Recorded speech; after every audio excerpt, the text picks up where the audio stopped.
Okay, so why don't you know it as soon as you start with your first stream, your mic starts acting crazy. Okay. This is a little weird. My mic is showing that it's just like sitting at -30 on whatever the audio line is, but I'm not hearing anything when I listen to the stream. Okay, that's... Well, I don't understand it, but it doesn't sound bad, so I guess we're ready to start. Okay. This is it's not actually our first live podcast. I did one when did I do that? I did it months ago. It was just me solo, though. And it was also not simulcasting. So, this is our first podcast episode. We are simulcasting to both Twitch and YouTube. Links in descriptions, or links in profiles, I think. I should probably fix up the descriptions and do those better, but I'll figure that out at a future time. And I am also joined by one of my friends. Are we just going with Roman Phoenix for you? Actually, hold on one second. I did not unmute you. Yes. Yep. Okay, so Roman Phoenix, or just Phoenix for short, and I guess I'm Ducky. That works. Where's the... Oh, right. I would move the screen. And one other thing. Face cam, we're good. Okay. Whoa. Whoa. What is that? What did I just do? Okay. How about this? This is better. Oh, crap. Okay, I messed up my video background. Whatever, it's fine though. I'll just adjust this a bit. I don't have any video for you, but that's fine. Actually, I'm going to cut the music for this because it's just us chatting for now. So yeah. Should we do an introduction? I don't even know. Like, how do people do these podcast things? Sometimes an introduction, depending on who it is. It's like, welcome. It's like, do you have anything you wanted to talk specifically about today? Well, okay, so I do. Well, most of my podcasts are going to be about storytelling stuff. Just storytelling in general, but presumably there's specific topics for each one. I have one for today that we can change it. I'll have to change the description later, but it's fine. So, okay, just a quick introduction. So, I am well, in addition to being a streamer, I've also had an interest. I haven't actually written much, but I have been a writer in the past. Also have an interest in editing, and I'm currently I don't know if I would say I'm a very active GM. We don't play very often for the tabletop game, but I do work a lot on it. I spend a lot of time working on back-end stuff and writing future content. So I am very involved in the game, even if we don't get to play as often as we'd like. And Phoenix is one of my players, also friend, former co-worker, long time friend. We've known each other for years. I'm also a more active DM and / writer. Are you active DM? I thought your game had been put on hold. Yeah, that game got currently I'm on hiatus, but I was more active at one point. Okay, I'm going to change the lighting real quick because I don't like the way it was looking before. I've been taking a bit of a break because files got corrupted and I lost practically my entire world. Just went into a black hole and was gone. So. Yeah. That I understand that. There's been a few things I wanted to go back to, some old stories or worlds I had been working on, but I lost them with my old hard drive, and I didn't want to try rebuilding them, so they're just kind of... Well, I would say they're gone forever, but knowing me, I'm probably going to end up reviving the ideas and reassembling them into something else in the future. But how frequently when you played, how often did you play? It was a D&D 5e, right? Yes. So how frequently was that? Every week to every other week at its height, with usually about 2 groups at one given time. And I was a DM for 2 of them. I was a DM for both of them. So I've you were held doing several one shots. wait, so you were doing 2 games a week? I was at the height, but that was years ago. Oh, okay. So more frequently though with this last game, it was just the game a week. Is that Yeah, correct? purely because of work, COVID. I a lot of my games kind of stopped and Yeah. just haven't really been picked back up again. And then when I moved, it was a lot harder because I was trying to get a group set up there, but time schedules and not enough people to play. Yeah, I understand that. Scheduling is always the hardest part for me and my group. The thing is, I feel like playing tabletop games with adults is more satisfying than playing with teens or kids. Nothing against teens or kids, but the role playing and the storytelling can be much more in depth than I feel like it can be with a lot of younger people. Not all younger people, but a lot of them Yep. just don't have the. Yeah, from my experience, if you want more in depth and you want better storytelling, you probably play with adults. If you are fine with the chaotic nature and just wackiness, then you play with younger kids. Yeah, but the advantage with younger kids is more often you can get them to get together more frequently. Once you become adults, all your schedules just become super busy. Yeah, I And mean the youngest one I've ever had play in one of my games was for a one shot, and he was about 17. oh, that's actually not that young at all. I have a friend, his daughter who was 10 to 12. Apparently, she ran her own campaign one time, though she was significantly more mature than other kids her age. Stupid gnats. Um, just from talking to her, you could tell she was a lot more mature than other kids her age. So that made a big difference. And I wish I could have. When I say wish could have, I potentially still can in the future. I wish I'd have a chance to play with that whole family because they're good friends. I just never did any gaming stuff for them yet. So I don't like the position of this mic. I guess I'll move it. Anyway, so getting on topic today. My intended point of discussion, and if you have anything that's tangential or any better ideas of what to talk about, let me know. But the first thing I wanted to talk about, since this is kind of my first storytelling podcast, is psychology and storytelling. And the reason for that is mostly because I have interest in a lot of different things, but most of them fall into the categories of either psychology or storytelling. But for me, I wanted to discuss them as one thing because I feel like, and I want to get your thoughts on this, and I know you'll probably have thoughts for hours and hours. Yeah. The psychology is really a major element of storytelling. To me, they're two sides of the same thing. They're not really separate subjects. Yeah. And from my experience, I have seen or heard of horror stories of people who can't differentiate from the game and real life. Oh. So while psychology is a major part of it, you also need to be careful to make sure everyone understands, like, hey, this is still just a game. In gaming, yeah, specifically, if you go to the extreme end, it can end up with that. But even just like one of the things about storytelling is writing interesting characters, right? Yeah. But what is it that makes the character interesting? And we could obviously discuss that in particular, but understanding that is an element of psychology. To understand what makes someone interesting, you have to understand people and what people are interested in, right? Yes. So it's a lot more. I I'm not a fan of professional psychology as much because I feel like they can get a little, and I'm probably going to use the wrong phrase for this, but lost in the sauce.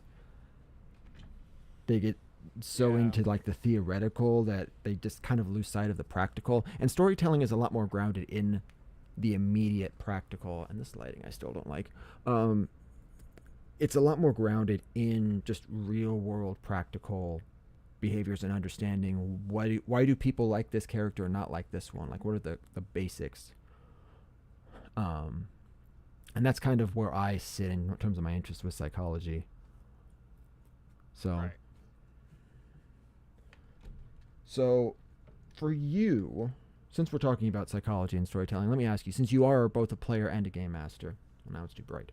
Now, since you are both a player and a game master, how do you go about? Well, let's just start with in general. Like if you're starting a new world, a new campaign, or maybe not, a whole new world. Maybe it's a campaign that's set in a world you already have.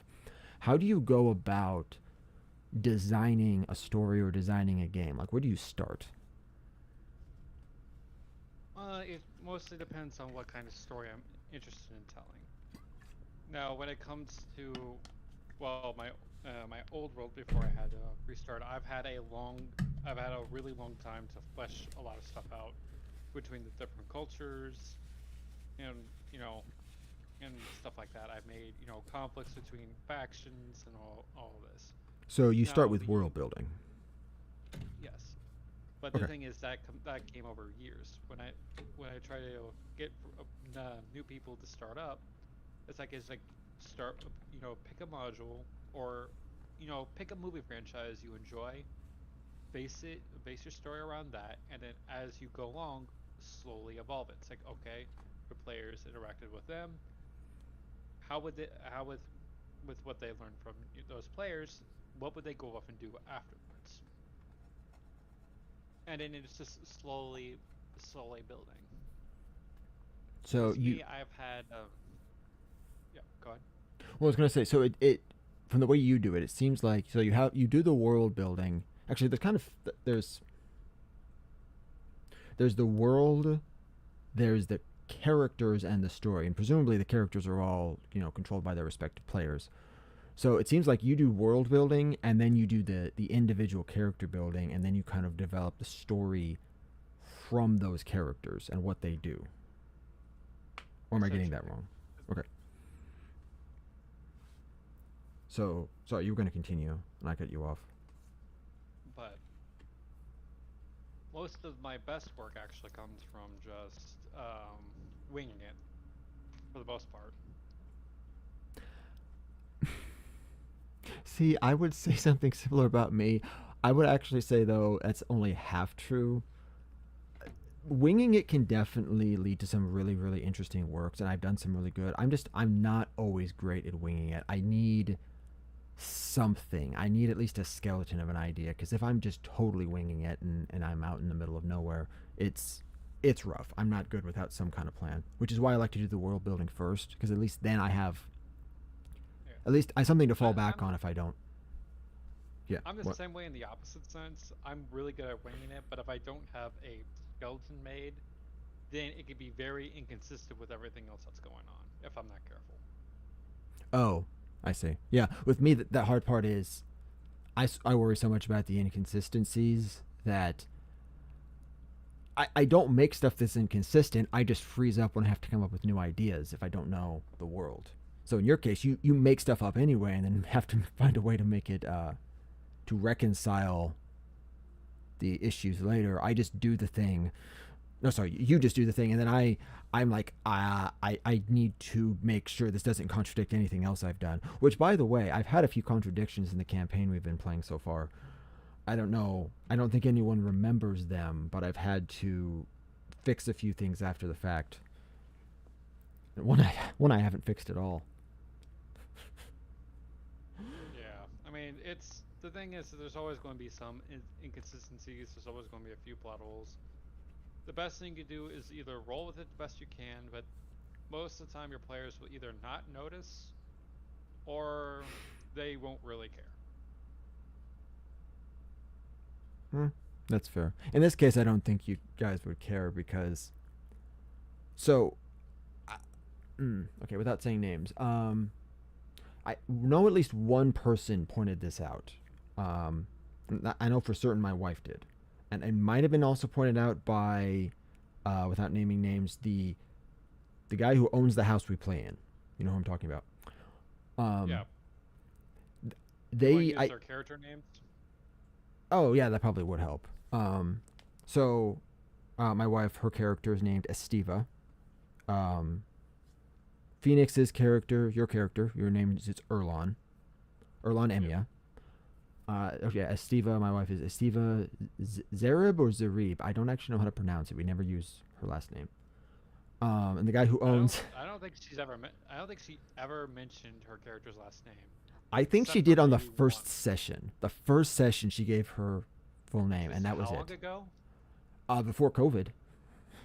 Yeah. And then the Oh, guy who owns like the house, 5 years ago. so just a little extra info on him. Just we're not just borrowing someone's house to play. Well, we are, but he was actually my GM originally, and he invited everyone over to his house. So we're still using his house because he's got a whole table area set up specifically for gaming.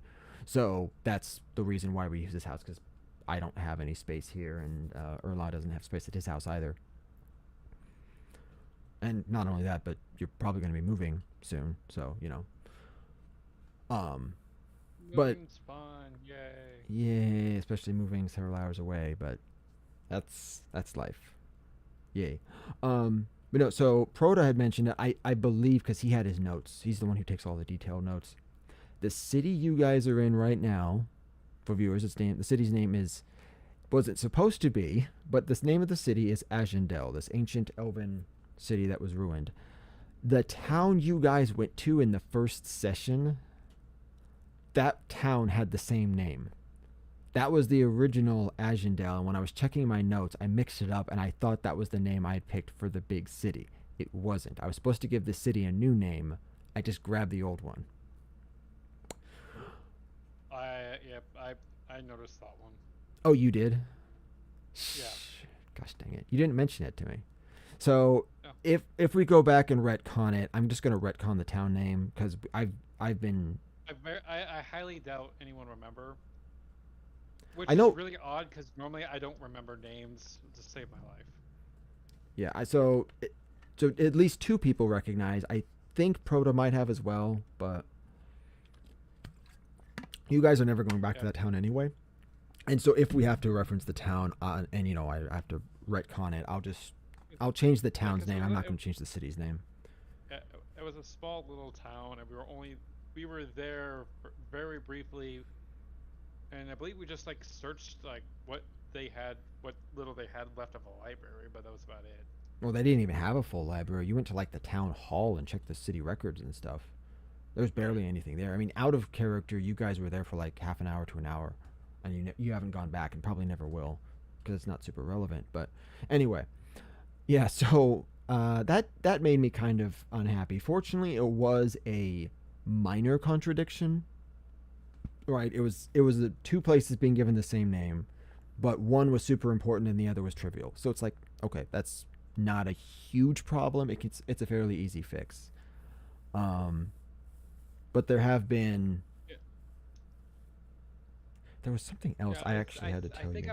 I think I brought it up once actually. I think it's like I brought up like I recognize that name, but I don't remember from where.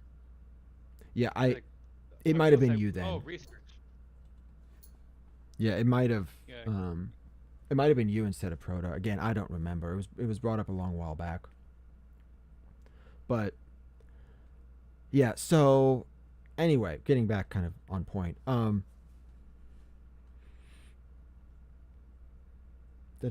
Sorry, my brain's jumping between several different things. I don't actually remember what we were talking about right before that. The general subject is like, oh yeah, so writing your story. So you do your world building, and then you get the characters that people make, and you kind of build from that, Yep. and you And figure out because your of how story. I have my Yep. And because how I have my stories wrote up is that if they want to do political intrigue, well, I already got the politics figured out. They just want to do a dungeon dive. Well, I have like a half a dozen different dungeons, especially some with really nice loot in them. I Mm-hmm. mean, before I lost my files, they had very luckily stumbled upon at level 3 or 4. Yeah, level 4. They stumbled upon an ancient an ancient. What would I call it? It was an ancient armory, but not. It was pretty much a storehouse for ancient weapons, artifacts, and a lot of material. Mm-hmm. It was supposed to help restart the economy should the worst happen. So it had a lot of gold, a lot of silver, And they just and looted it. it had a lot of pure raw crafting material. And not only did they find it, but they were able to open it. So that at level 4, they had in-game loot and the amount of money. Wait a minute. Was that inspired by Fallout, the vault? No, Oh, actually, okay. believe it or not, it was something I had come up with a long time ago. No, no, I just that's fine. I just you say sometimes you take inspiration from different stories, and I know a few of them that you have taken That one, specific inspiration from. those I actually came up with by the general premise of Fort Knox. Except if Fort Knox was used to restart an economy rather than, Be the give the backbone. current economy be the backbone of the current one. Yeah, makes sense. So when you are so actually, I suppose I should contrast that against mine first, because I'm not just interviewing you. You know, we're actually discussing it. The way I've done it, and we've talked about this in the past as well, which is I had a story that I built. I do world building first, like you do, but I tend to write a story that's kind of taking place in the world overall. Hello. Wait, what? Um, hold on. What's going on? Twitch is Twitch is being weird. It's blocking someone. I'm doing good. So I got someone in chat, and Twitch is not showing. Like I can see the stuff because I'm administrator and mod, but I don't know why is it restricting? Is it just restricting everyone? Because it did this earlier with someone else as well. Hmm. Well, I can see your messages, by the way. I don't know if anyone else can. So, hello, welcome in. Um, anyway, so yeah, so I wrote up a story, and basically I tossed you guys in, and I didn't know what sort of characters you guys were gonna make. So essentially, I have a kitten. Essentially, I threw you in and just said, like, mess up my plans, and I'll adapt the story as I go. Yeah, that kind of happens. What, you mean the messing up of the plans? Oh, yeah. The how I usually set up, I usually have a early mission or a small storyline for them to take place first, and depending how they solve it, I start developing a story around how they prefer to play. Makes sense. Um, so yours definitely is much more player centric than mine is. Well, at least it has been And so far.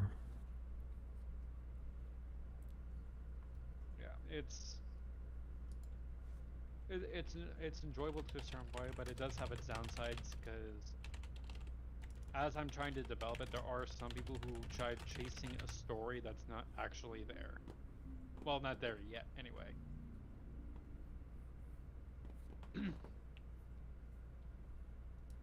Though I've learned from that and learned how to at least set up a few different stuff early on. So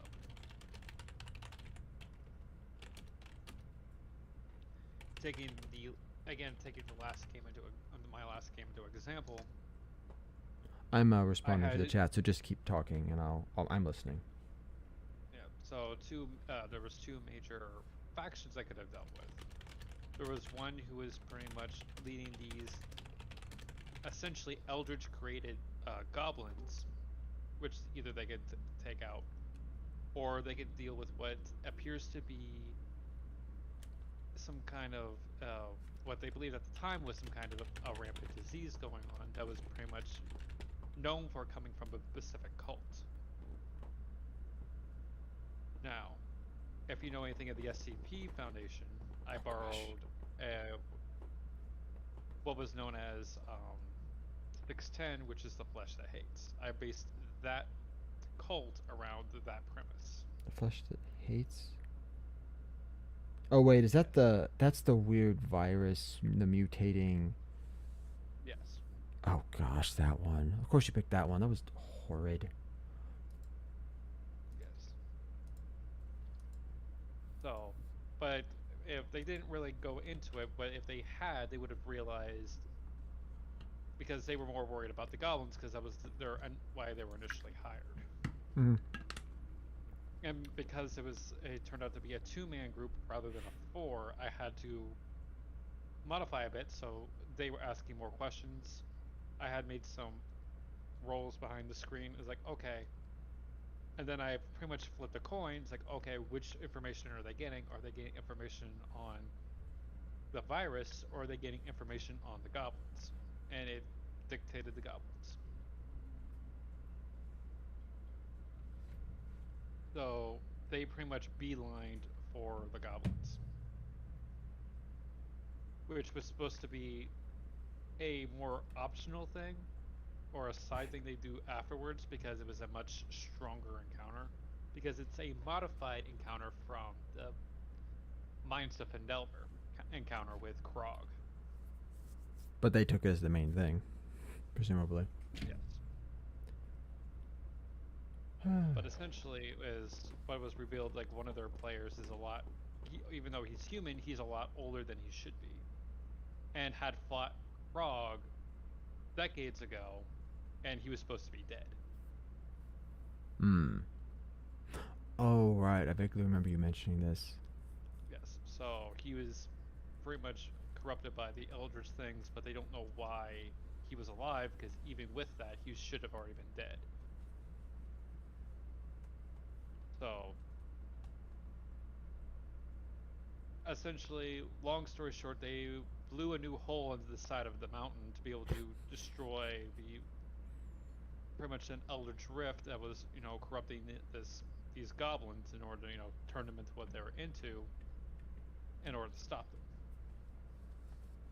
So by the time they got to the town and pretty much notified the guild hall about what they did, they realized not a few hours later they were being attacked by not only what were the virus abominations, but stitched together bodies. They later found out that this virus wasn't spreading, even though it should spread extremely quickly, and realized that a lot of them look the same, and they shouldn't be looking the same. So they found out it was a deranged alchemist that they didn't know the true motives of because they had burnt all the research that they found instead of saving any of it. Oh, gosh. Of course they did. Because there was everything that they grabbed, which all of it was rolled randomly, did not make sense with each other because there was a lot of false leads and everything. The only thing they got right was where he was going.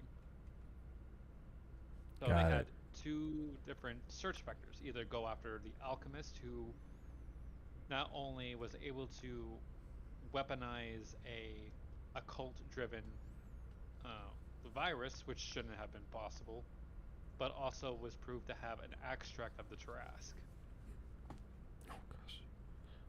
So, see, that which they actually. did. Well, you finish your thing, then I have a thought because Yeah, yeah, because on topic.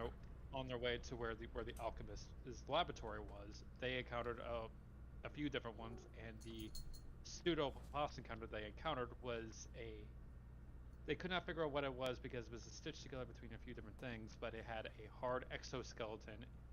It hit a lot harder than what it was to, and it was slightly resistant to magic. And they found out later, going through the notes, that was one of the experiments with the Trask DNA, Oh, gosh. which was very worrisome. And they were able to get a hold of a few different vials of the various different creatures that he created. How many did he create, roughly? Like a There was only handful? one. Yeah, there was only a handful, but only one successful Trask one. Hmm. Got it. But the fact that he was able to, they have no idea how he got the Trask DNA, and they have no idea how he was able to study the virus without getting infected himself, create his own abominations, and then not only control them, but have them not spread like a plague. Well, Because it that seemed, plague is very much connected to a pretty much a dark god. I was gonna say it seems like the plague was actually spreading, but that does bring up an interesting point. Since we're talking about psychology and storytelling, it seems one of the biggest things that you had to deal with your party was they at they were having a difficult time chasing after the main leads because a lot of the leads they needed to find weren't really visible, right? Like they No, couldn't see the connections. this was my response to people chasing leads that weren't there. Oh, The thing is, is like, unfortunately, they burned it, but they did figure out where he was going. So they couldn't figure out what his research was about or what his ultimate goal with his research was, but they did figure out where he was going. so by the time they burned the research, had you already figured out what the whole thing was about, what the goal was Yeah, for the I had alchemist? I had made rolls and how long they took to be able to figure out and go after the alchemist. He had just enough time to get away. Oh gosh, that sucks for the party. Yes. But if they So had, I was gonna say, if they had, well, okay, no, you finish your thoughts first about the process of how you did if that because, yeah, if they had if they had encountered the alchemist, I had every intention for him to escape. Of course, I had things planned that if they were able to, defeat us, the dice fall where they may. But he would have been fighting to run away, and he would have had a lot better, you know, creatures defending him rather than ones that were just stitched and thrown together. Because he's been probing this town for about a few weeks, along with the goblin raids that were happening around pretty much in and around the entire area, rather than just that town. I see. So that town was pretty much the epicenter of two different attacks, and they didn't know they were connected. Interesting. And So, with a yeah, no, and with highly militarized goblins running around everywhere. so for your part, like you essentially established a scenario, created a threat, and then you just respond. You developed your response to whatever the party was doing, seeing how things developed going forward, right? Yes. So, Now the interesting hmm? and the plot threads for one of them, um, unfortunately, they if they had saved the research, they would have found a bit more. But they did find, not only did they find where it was going, but they did find references to some kind of church. They couldn't figure out what that was. It was what reference to what kind of church, whether it was what it was affiliated with. Now, when you went to the other one, not only did one of the players have a direct confrontation with Krog in the past, but was having a hard time remembering the entire thing, but the other one was more interested in his weapon. Well, technically they both were, but he didn't know it. They both didn't know each other's interest in the weapon, because the two players that showed up was the ones that were going to have the most conflict with each other because their goals directly conflicted with each other. Hmm. Because one of them based his character around the hunters from Bloodborne, Oh gosh. and the other one was pretty much based off of a modified version of a revenant. So he was several hundred years old, but could not remember everything. So one was a hunter and one was the hunter's target. Not really. One was a hunter that didn't really know who the other one was, and the other one is essentially trying to bring down the organization because of what they did. Well, okay, he Because wasn't an active target, but he would have been a target, presumably, if the if he hunter got in knew. his way. Yeah. So essentially, I'm essentially going to pretty much referencing them as the revenants, as the pretty much the fallen paladin, and the hunter, which was the one going after the weapons. Mm-hmm. Essentially, the Revenant before he became one had a strong ties with the Celestials because of he was a paladin, and because of the war that was going on around at the time, they needed weapons. So, in an act of desperation, they had sacrificed a lot of celestial lives to be able to forge great weapons. When the Revenant found out about it, he was very noticeably upset, tried to figure out why, found out what they did, and tried to destroy the weapons, and pretty much went on a rampage and destroyed everything around him. He brought down the entire arm of the church because of it. Unfortunately, he was still heavily wounded and he died, and that's how he died the first time. So, how much of this story stuff that you're describing to me, since a lot of this was backstory, right? This wasn't actually stuff that was played out in game. How much of this was written by you, and how much was made by the players? Since this I was was directly involved with I was directly involved with the writing of their backstories. for all of them. Yes, for both of them. Okay, that They wanted very story rich backstories, and I was only there to pretty much with my input of what would fit and what wouldn't. see So I didn't. that I makes you ultimately wrote it. fortunate. Sorry, I'm sorry, not trying to talk over you, but I think we're having a No, you're delay good. in Discord.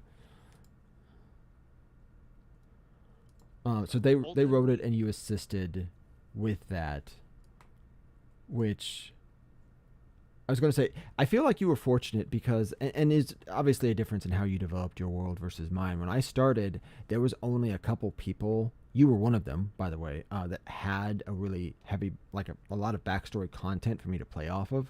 Everyone else was a lot more, they were responding to the world that I built.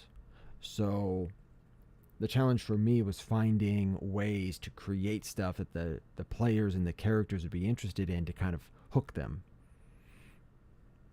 yeah. And the thing is it's essentially how my mind works. It's like not only do I develop a backstory, it's like I also figure out like how would he live his day to day life? How would he respond to things in contrast to that day to day life? And I mean, you've seen it. I eventually have down. It's like he has preferred meals and he even has preferred methods of drink. Yeah, I feel like in terms of the knowing the day to day, most of the party had figured that out at least to a reasonable degree. The problem is they didn't have much of a background to really share. Proto did, but the rest of them didn't really have a solid background to explain like what it is they wanted. Andalis, who's played by my brother, he was one of the hardest ones because I think he was still kind of figuring his character out as he went. Like he set him up. He was a mercenary. He had a mercenary background, and he was interested in the war and what was going on. But in terms of developing an individual side story slash backstory for his character, he didn't really know enough about what he wanted his character to be until 10, 15 sessions into the game. Honestly, now Yeah. you pretty much right out of the gate threw me all the stuff I would ever need to write your character's side story because and just this is just for the people listening. I've essentially been trying to I start with that core story that I had written and I've been trying to transition slowly. So the party started out focusing on that, but over time I'm writing in new stories that relate to each individual character and I'm trying to have those stories kind of take over and take precedence over the main plot over time. Yeah, and I would like to clarify. It's not like I gave him like 3 sheets of papers with backstory. I pretty much gave him his general motives, his family, and how he interacts with his family. Yeah, and then you instigated. Yes. You were an elven noble. You sent a letter back to your father and tried to basically force your family into supporting someone who the rest of them didn't even know who he was. And it created a huge political scandal that led you to being arrested for treason. Yeah. Which, by the way, I want to say... Because I walked into war. You walked what? Go ahead. I was like, I essentially walked right into a hornet's nest that I did not know you did not create yet. Yeah, so the thing was, I was actually a little disappointed with how that turned out because it seemed like when you were arrested for treason, everyone was just kind of like, oh, okay, that's a thing that happened. Like, it didn't really surprise everyone as much as some of the other plot twists, and that's been my biggest challenge. Like, I want when there is a plot twist, I want it to actually be impactful, but figuring out what really I hits people think the harder. problem was not to talk over you, but I think the problem was you let it stew a little too long, especially after we met the Elven Ambassador. Fair, though I didn't really have a choice in that regard, because I had to wait for you guys to travel back to the region near the Elven lands. I couldn't have them, march all the way to the human And capital to arrest you. that is Right. fair. They technically arrested you outside their own territory even then, but you were still like close to the border. Maybe Yeah, I can and ask that my is wife fair, when she but gets home. that's also it's just an unfortunate play of events. Yeah. Now, there were a few other plot twists that were definitely a lot more impactful, narratively speaking. For you, what would you say? I mean, it feels like. Okay, so just to give the listeners a little bit of backstory, there's so much stuff. I could make a whole episode just explaining this, the world I've built, so I can't get into all the details about it. But essentially, there is a recurring war every 100 years. The Dark Lord Kalden resurrects or reincarnates, comes back to life, and leads an army of undead to try to conquer this kingdom. And every 100 years, a priestess also reincarnates, and she fights him. They defeat each other, and cycle starts again 100 years later. That's the base premise. Of course, the party digs in. They find out there's a lot more behind that. One of the things they discovered was that the person who was employing them to dig up old records and figure out what was going on, figure out what happened in the first war, because this is like the 7th cycle, I want to say. He the guy who hired them, his grandson, was the reincarnation of the Dark Lord Kalden, but he didn't know it. So when the party discovered this, it was kind of a big moment. I don't remember, were you, Erlon, were you surprised, or were you one of the people who suspected? I was suspecting that there was a lot more to him, especially with how everything was going on. But you didn't suspect that he Especially, was actually the main villain, or was that in one of your that was one theories? of my. I believe that was my prevailing theories. I was not shocked, but I was a bit surprised. Like, oh, I did. I'm like, oh, that I did get that right, kind of thing. Fair enough. It was, yeah, it was something I was suspecting, but it was not. It was not my top theory. Yeah, I had a hard time getting you guys interested in that because the struggle that I had, and I'm describing this for anyone listening who might want to think about it for their games. Well, My struggle was when I then first again, introduced. you were also talking to me about this when you were still initially going to write this as a book. That's also fair. I did that with my wife too. She figured out Of very course, she quickly. knew a lot. Yeah, she knew a lot more than I did. Granted. She was told a lot more. She had forgotten a lot of it, like the more recent stuff about the royal family and whatnot. She had been told that way back in the day, but she'd forgotten it all. Yeah. So, but the thing that I struggled with was Norden was supposed to be the central character of the story that was connected to the party, but the party didn't really care much about him in the first few sessions, the first time they Oh, met him, because he wasn't a very oh, likable I did. character. Okay, you did. I did. Well, then again, I was like, he was in jail because he punched the Elven Ambassador, and I did not like the Elven Ambassador. Yeah, so you had in-character motivations to like him, but Norden was being very impulsive and very I think the biggest mistake I made with Norden, which is just part of how it was written, unfortunately, because I was originally writing this as a book and he was the main character, and the introduction to his character wasn't him being wildly overly emotional and punching people in the face. You get to meet the character before his hometown's attacked, before his father is killed. But the party, you guys, you just like the first time you meet him, he's wanting to run off into battle and attack the Dark Lord himself, not knowing he is the Dark Lord. And so for like a lot of the party, they're looking at him saying, "This guy's an idiot. Why is he doing this?" Not thinking about the emotional motivations of it. Nowadays, when if even the slightest shift happens in his personality or his emotions, everyone's like, "Wait, what's going on? Is he about to go evil? What's happening?" and surprisingly is like what people like. Everyone thinks my character is the most eccentric and gun ho, but when it comes to Norden, he is the calmest and most level headed, That's which I probably find true. funny. Yeah, because in your case, like you're wary of him get with his memories returning and him going potentially evil, or maybe not. I mean, it's become more complex than that, but you're also Oh not yeah. as worried about it as the other party members are. So But then again, I'm also of the mind because of what we've been figuring out is it's like, oh, he had a point, but there's something wrong going on. So he might have a point, but he's not himself while he's doing this. So yeah, still so going to stop him, of course, but yeah, the more of a biggest tragic struggle. hero Oh, rather than hero. yeah, well, maybe tragic hero, maybe tragic villain, because both it could be either. Could be both.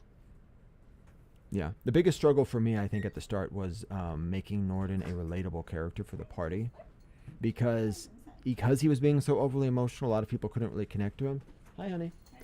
And subsequently, it made it difficult for people to care about him until later on. So I had to take him from being highly emotional to being very level-headed at one point, and then bring him back to being emotional. So now him being emotional has an impact on you guys, because I had to get you guys connected to him, and that's kind of the core of what I just even wanted to talk about, like some with psychology and storytelling. How do you get people to care about the story and to keep caring about the story? Because you have to hook them, but then you have to keep them connected to it and not lose them along the way. How was your day? Yeah. There's a box in the hallway. Hours? Yes. I didn't order a second. Oh, oh, was that for the cats? Yeah. Oh, okay, okay, yeah, I can bring that in a minute. Um, Sometime after stream, so Biscuits can have his wishes. what's that? It's just sometime after stream, Mm-hmm. so Biscuits can have his wishes. Perfect. Well, he was whining about it today, and I probably have to cut this out of the final version of the stream. But whatever. Sorry. Taking care of cat. No, it's fine. I'm just kind of freestyling at this point. Also, Erlon is on the line. We're using character names to describe everyone because I can't use real names right now. I could, I just don't want to. You're not using his Erlon or Phoenix or whichever one. Well, I was originally whatever using floats. Phoenix, but then we started talking about the tabletop gaming stuff, and I was like, how do I name He's just people? morphed into Erwan fully. Well, like for instance, I wanted to name. I was originally saying the guy whose house we play at, and he said, "Why don't we just use character?" Erlon. He said, "Why don't we just use character names?" I'm like, "Oh, that would make sense actually." Yeah, it's fine. I just Yeah, and also you're was Steven. facetiously judging him. Good. Keep doing that. So, yeah, in your case, I would say one of the easiest things I had. I really didn't have to work very hard to get you connected to any of the plot, because pretty much off the bat, you gave me all the stuff I needed to connect you to the elves. You got more invested in Norden because he punched the elven ambassador. So you were invested in pretty much everything right out of the gate. For everyone else, it's a bit more of a challenge. You there? I aim to please. Oh, yeah.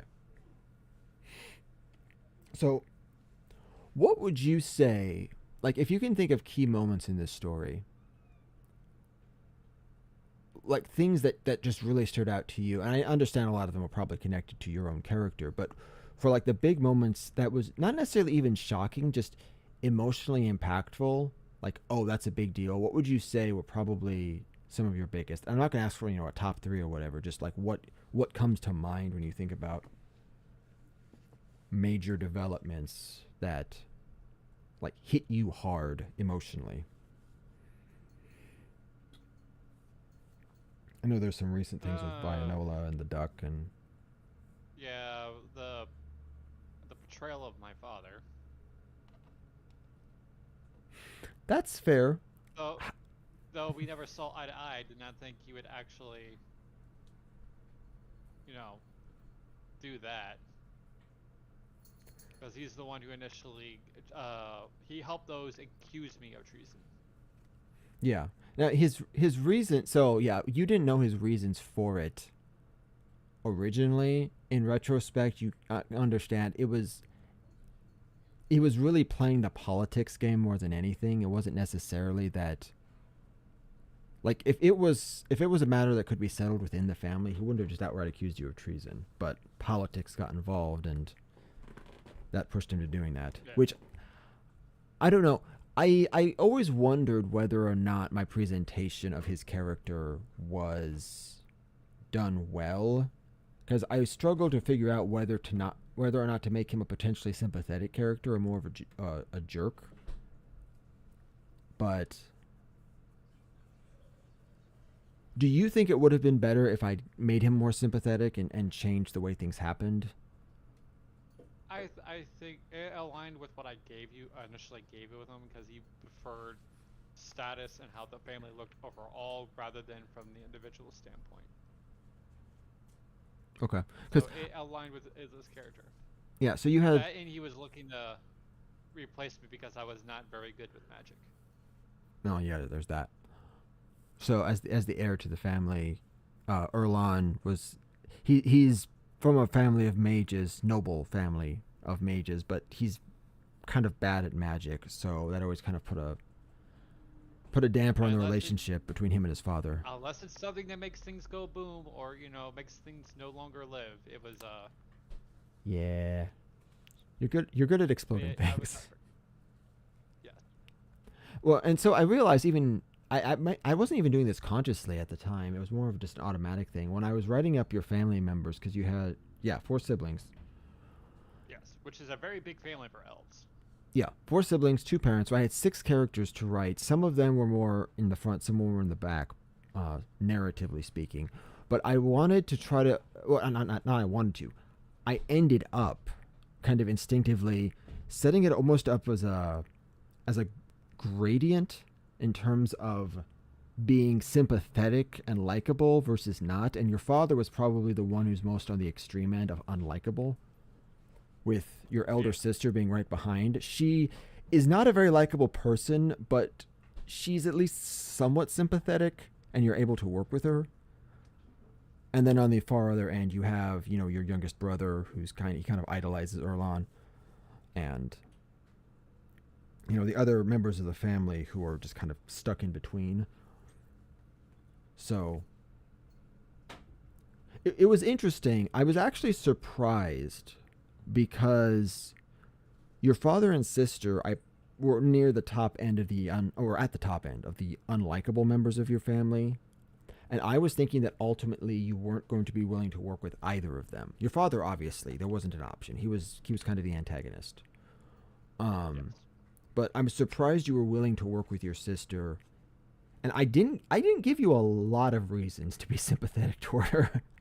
I just gave you just a little bit of a hook, and you chose to work with her anyway. Was that more because Well, I went with him from the standpoint that despite what he thought of her, he still deeply cared about her. so that did come a lot from Erlon the character himself? Like he was more inclined to try to work with her rather than be oppositional. Yes. Fair enough. Oh, and we have kittens. So are you trying to get them to behave on camera? Behave? No, I'm actually appear a little bit. or not behave, to do things on camera, because he's just been sitting in the back. Yeah, so right now my wife is playing with the cats, getting him to pounce on stuff, but she's doing it just at the edge of the camera so that you can see the cat playing, and he's going to totally distract anyone who's watching. Later, of course, I don't currently have any viewers, but whatever. Have you shown the duck? Oh, I have not shown that. No. Shoot. I'm not actually doing video chat with Erlon, so he's not going to see this. Well, he can always pull up the stream. Do you want to That's fine. pull? Do you want to pull up the stream? Well, I don't know if you can because you're using Discord. I can quite easily. Okay. Do you want to pull up the stream for just like 10 seconds? I got something. It was at Kings Island, right?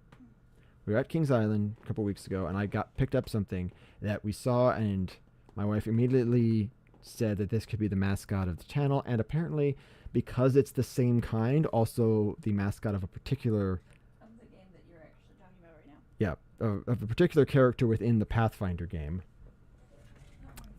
This Duck. duck. It is a duck. Oh, that's a mallard. Yes. I had imagined that he was a mallard duck, because mallards are... I think my parents had a little thing. It wasn't... I wouldn't call it a sculpture, but they had something that was shaped like a duck, and it was a mallard. So growing up... Statues. Well, it's not just a statue. It was shaped like a duck, but it was actually a thing that you use. It had like a brush on the bottom or something. Oh. But anyway, the point was it was a mallard, and so growing up, I just saw this in the bathroom every day, and so for me... Oh, right. Blue ribbon. For me... When I think of ducks, I think of mallards. They're the first kind that pops into my head. I always, for some reason, think of white ducks, which is why the burb animation is a white duck. That's fair. But when I made Simon the Duck, who is a level 20 oracle with mythic levels, and who is capable of defeating just about anything you can imagine. Oh yeah, now he has a little... Hold on. What? Oh, sorry. I need to cut it. Sorry. I didn't realize it hadn't been cut. And so the character of Simon the Duck, he had a blue ribbon put around his neck because...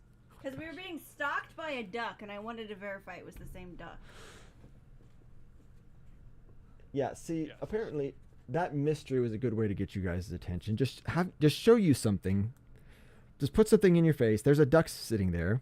And then somewhere else you see the same duck miles away. And then you see the same duck miles away again. Just wherever you go, you just keep seeing the same duck. We're talking about storytelling and hooks and how to get people interested in stuff. We would have just thought of it as a duck, except it was always specifically mentioned, in the descriptions of the place. And then we Yeah, saw then it we in a started bar once, so. Then we started actually looking for it whenever anything Helps the remotely suspicion interesting train. happened. See, but that's the Which funny we thing. did. We found that duck multiple times. You did, but you didn't notice when you stopped seeing the duck. We looked around for it a bit. After you were arrested and you were taken back to the Elven capital. Also, we were a little busy. Well, you were a little Well, busy, I but I was busy, so I couldn't really look for a duck. so That's not on me. so what had happened was when you were taken and you guys the party went north to go retrieve you, the duck went west. He actually went straight toward the Deepwood. So you parted ways at that time, and he came back to rejoin you later. But I noticed that at one point nobody was asking questions until around the time the trial was ending. About it was just before he made his return. Like, we haven't seen that duck in a while. Where did he go?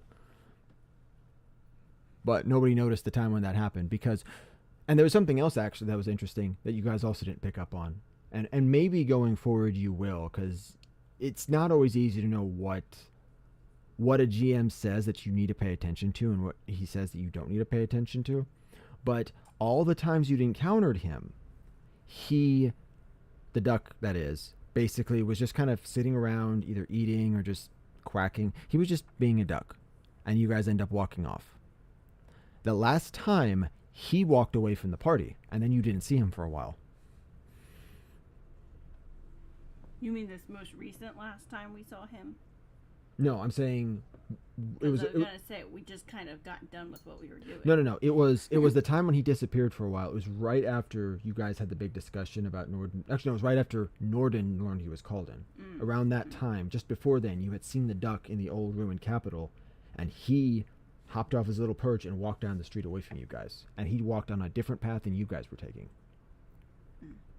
And that was the last time you saw him for a while. And I wasn't sure if that would catch you guys' attention. Apparently it didn't. It's not super relevant, but with your fixation on the duck, I assumed that you'd be asking about him later. And nobody seemed to have caught that one, which is fine. You've caught plenty of other things that I wasn't even realizing I was hinting at, because you and my wife and Proda are all geniuses, apparently.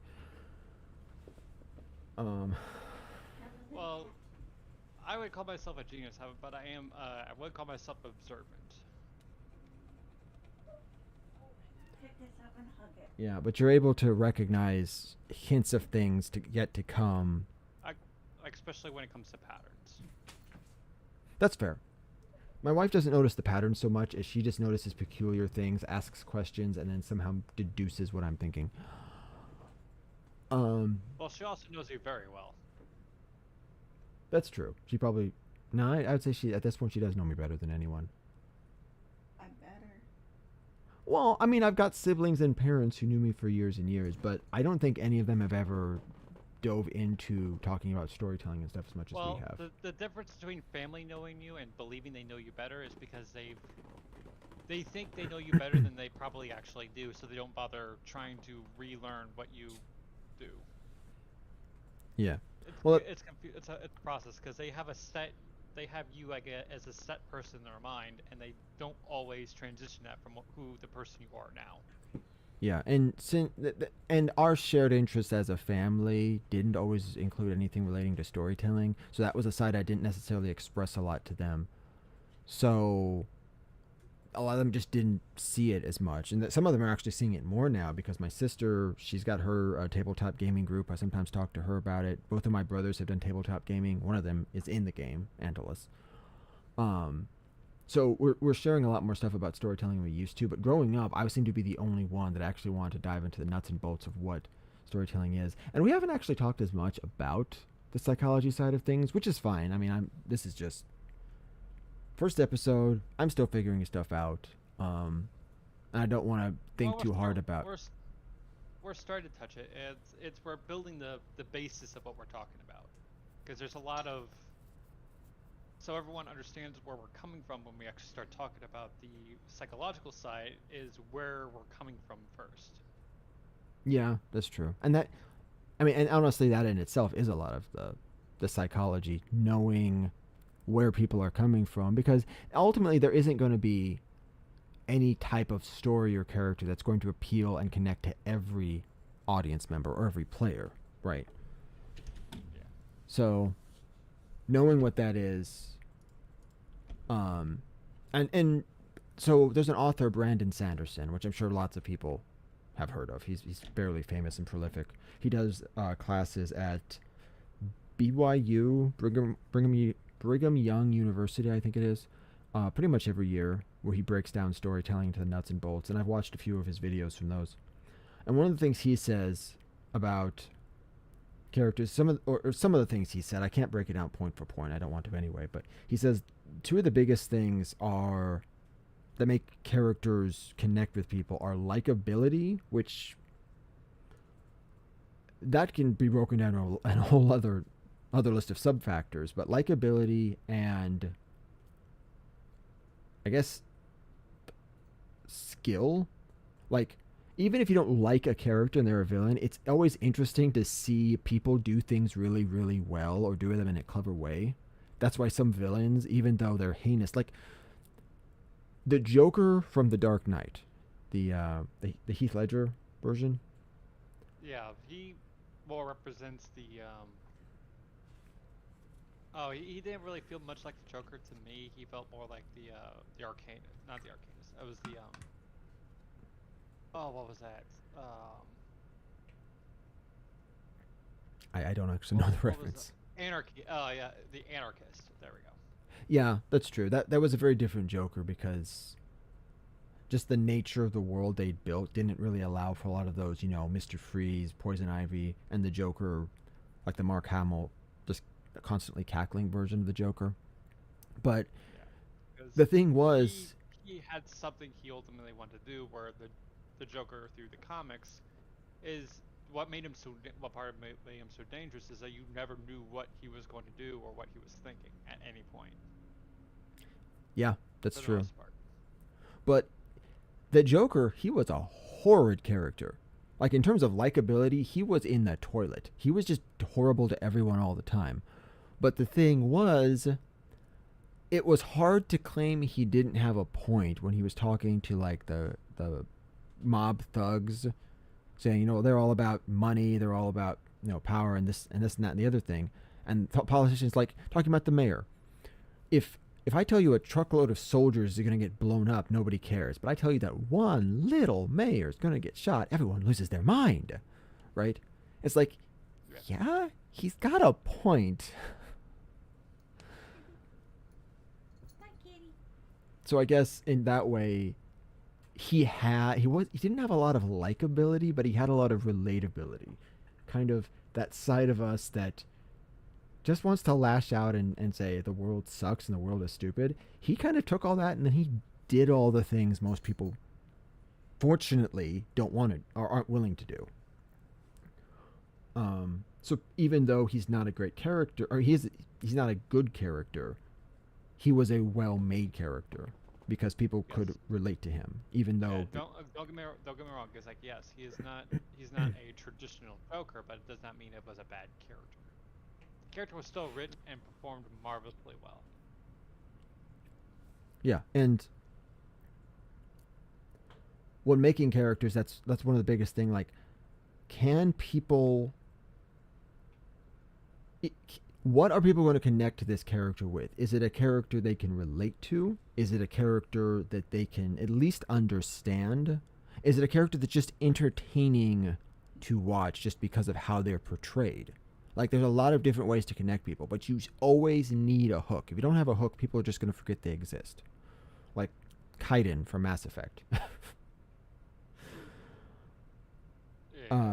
So there was actually someone who said, like, the first time they saw Kaiden in Mass Effect 1, that opening conversation, it was like Kaiden, the pilot, Joker, Jeff Moreau, and then main character Shepard. They said, I didn't even realize he was going to be a major character just because he was in that opening cutscene. He was so forgettable. And it wasn't until I saw him again later, I'm like, oh, he's a party member? Yeah, the only reason why I don't like Kaiden die is because you don't get a lot of good biotic users in Mass Effect 3. That's fair. The reason why I almost always choose to save Ashley over Kaiden is because, or Kaiden, I don't know how to pronounce it. Is because for me, I believe the proper pronunciation is Kaiden. Okay. So the reason why I always choose to save Ashley over Kaiden is because in Mass Effect 2, it talks about.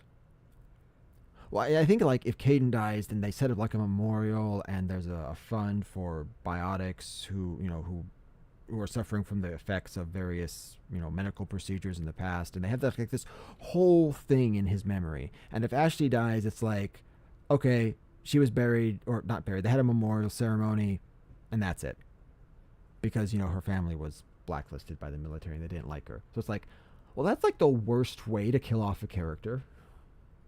Well, I believe it's like slightly mentioned is because of how she died. A lot of the bad blood between her family and the military was cleared. Not all of it, mind you, but a lot of it. Was it? I don't remember that part as much. It may have just been a section I didn't see. Just from what I saw and read, it wasn't. They pronunciate Cadians a lot more. But yeah, they do like briefly mention it. Yeah, but the thing with Kaiden as a character, again, he's not very notable or memorable. He's very average, and that made a lot of people not care about him. Whereas every other character in Mass Effect, like, you've got an incredibly colorful cast of people, even just in the first game. From Tali, and like Tali was the quintessential Quarian. I think actually she's the only Quarian you see in the first game. I might be wrong about that. I believe you're correct. And then you got Rex, you got Garrus. Like, every one of these just has their own dynamic, and Caiden's just like, he's a military man. You're right. I think you're right. I think she is the only Quarian you see in the first game. Yeah, so he's very forgettable, and I think in terms of story writing, forgettable, unless you're planning to do a plot twist where that one forgettable character turns out to be the main villain or something. Forgettable is the worst trait for a fictional character to have if you want them to have any sort of importance. It's better to have somebody hate a character than forget about them if they're plot relevant. Yes. I mean, in the third game, they do a lot to really flesh this character out. Which one? The only Kaiden. Oh. especially during. It's not as much as it should, believe me, but it is greater than what they've already done. Maybe I'll do a playthrough in the future where I actually keep him alive. Yeah, most of it comes from the Citadel DLC though, so. Oh. Of course it's a DLC. Yeah, and they go in a bit about it that you find a bit more is like evidently he loves to cook. He's a bit of a chef actually. Why couldn't they have said that in the first game? That's like more interesting than half his character. He loves to cook. Yes.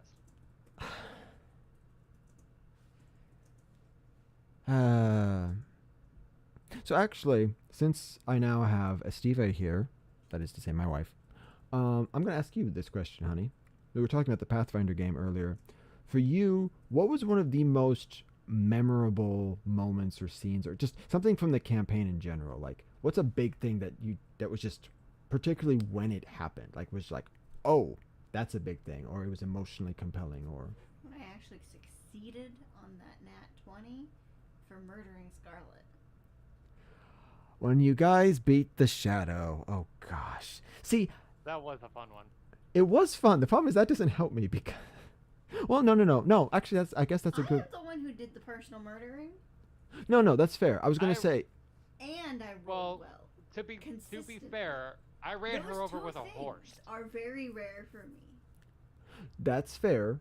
And yes, Erlan, you did run her over with a horse, or you stabbed her while charging by with a horse. Well, I hit her with I'm a lance sorry, while for running once her over you with a didn't horse. get the kill. Yes. Yeah. And I very plainly did not get that kill. I'm still a little salty about that, but you know. Well, I think the plot worked out better. So in that case, I couldn't write that scene. You guys just beat an enemy that was like 6 levels above you that you shouldn't have been able to beat because you've No, got so many and the thing crits. is, I am not salty that she's the one who got the kill. I'm salty that if I got a little bit more damage, I would have gotten Statistics it. were on our side. Sorry, what's There's that? a very important I said distinction. the It's like, statistics were on our side. yes. Apparently.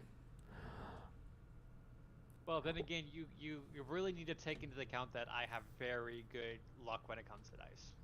Yeah, I've seen it. Last time you were rolling 19s and 20s like a whole session. Yeah. Though, I roll and when I though if you and I wanna had to talk make about 2 something checks. plot related to that. Well, what about the odds of me rolling? I had to. I forget what it was. I was rolling.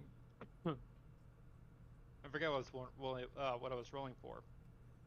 But I was making 2 different checks at the same time, and I rolled a double nat 20. Yeah, I remember that too. That's a 1 in 400 chance, by the way. So before you list your next thing, hun. Now that was interesting because you changed my plot because you killed a general who wasn't supposed to die. I couldn't write that scene. Well, I wouldn't want to write it anyway because the fact you guys did it on your own made it better. And that's a gaming specific thing. But what followed that actually was very interesting because I had a lot of questions like, what do I do now that you have the dagger that's possessed by the soul of an undead general? And I had to essentially figure out ways to connect you to that character. And that's almost a whole episode in itself, just talking about introducing you where you had these dreams and you were talking to this character and you were slowly becoming acquainted with them. And I wasn't sure whether I wanted to have that character try to manipulate you and stay a villain or actually be more sympathetic as a potential ally to the party. But we eventually leaned more in the direction of potential ally. And I think I chose that because I wanted there to be more variance between the generals. I didn't want them to all clearly be enemies of the party. But that was an interesting shift. Like, what do you do? So really the first decision I had to make there was like, do I just find a way to get that dagger back in the enemy's possession and switch back to the status quo? I mean, you could have very easily done that. Oh yeah. But I think I had also kind of written that out as a possibility once the necromancer showed up and didn't take the dagger. Because when he left the dagger with you, That just made us more confused. Yeah, It did, but it got your very attention. plainly took Scared. away took the spawning incredibly undead intimidating. grenades away from us. gems, not grenades, was but gonna yeah, have close s- enough. They're grenades. Well, close They enough. just I mean, exploded do you know how much into fun I enemy could have had with those? Yeah, that's why I took them away from you. That's why he took them away from you. a little bit of background on it. Like the session before that one, we were encountered a bunch of undead inside of a Oh pretty much gosh. a ruined town hall. Because my Yeah. character has a minor background in alchemy, I souped up a weapon between a silver pellet grenade, alchemist fire, and holy water. And I just essentially burnt down all of the undead inside of it with holy fire. Yeah. See, as again another thing I wasn't expecting you guys to do. There was a horde of undead that were tightly packed inside of a sealed building. They were like scouts. They could not come by and see those undead. They'd have to go into the building in order to find them. So they were basically, they had a stash of undead waiting there, ready to march at any time. That's why they were hidden in that place. You guys opened the door. That was supposed to be you against a giant horde. Then you just burned the whole building down and killed them all. And I wasn't going to calculate damage for 200 undead. So I just decided they all died. You frustrated the GM enough that he lets you win by default. Yeah. But there's a good story reason to it. Well, I invented the story reason. Exactly. Divine And intervention. I also, another point of pride that I did have was my character was becoming so well known for a particular spell that people were starting to, because I was using Shocking Grasp, and Shocking Grasp hits people with metal armor better. And enemies that know that they're encountering us very pointedly do not wear metal armor. Yeah, they started wearing heavy leather armor because that way you can't electrocute them with that. But that just led you Didn't to help, but well, yeah, that just led you to transition more to favoring fire instead of lightning. yeah. But that was one of those things like, well, in every one of these cases, and I think that's probably in an interactive environment. That's probably the number one thing you can do to keep players interested. Every time they do something, make it feel meaningful. Like if I had taken that dagger away, sure, it would have been a fancy victory for you guys and would have felt good, but it wouldn't have felt as impactful because, oh, the GM just had the general come Well, back, a week later anyway. It didn't feel like it made a difference. yeah, another thing is like you didn't start implementing the change of armor until we had about what was it, 3 or 4 high-profile fights. Well, yeah, I mean, people didn't know who you were. Actually, they really started knowing who you were after that fight in the Capitol with the cultists, against the cultists. Yes. And the cultists knew who you were I because you like the killed the little, general. I like the little point. I was like, oh yeah, you might want to have your cultists try to ambush people outside of right in the middle of a town hall, well, town square, because it's not very effective. Hey, hiding in crowds has been very effective. You didn't spot the people that were in the crowds most of the time. Like you didn't see the ambush before it came at you guys. That is fair, but it didn't really help. Well, no, it didn't help because you guys are OP, but that doesn't make that doesn't make a huge difference. But yeah, for that regard, and that is again a gaming specific thing, but making it feel like it matters what you guys do and what decisions you make, I think that makes a huge impact. And that's another thing that, at least for me, I felt like always hindered my interest in certain TV series. And I'm thinking mostly of, I don't watch TV much, but there's a few series in particular way back in the day. Smallville, also the show Merlin, the BBC show. Both of them had very much of a status quo issue. Like, it doesn't matter who finds out Clark has superpowers. They're going to end up forgetting, or they're going to end up dying. Or they're going to become his friend and promise never to tell anyone. Right? Right. And it took a ridiculous amount of time for even his closest friends to find out he had powers. Same thing with Merlin. There was like 5 times in the first 2 episodes people should have found out he had magic, including one time when he straight up told them, I have magic. And they didn't believe him. And so status quo was like, okay, well, anytime something happens, it's like, oh my gosh, are people going to find out? No, they're not going to find out he has magic. Obviously not. Some people might still, feel suspense from that. But you do it so many times, eventually people are just going to stop caring. Because it's like, it doesn't mean anything. So, yeah. And all of this, I guess, So getting back to the point, I'm not necessarily wrapping up the conversation. Oh, we've been going for an hour and 20 minutes, longer than I thought. Um, we haven't necessarily gotten to the nitty gritty of some of the psychology of storytelling, but that's not even really the point for me. For me, the part of the reason why I care so much about psychology, because storytelling is really the main thing I love, right? But understanding psychology helps me to better write characters and get people interested in characters. And so, more, I just, for here, I'm just talking about the general concept of Well, they really okay, are the same here's thing.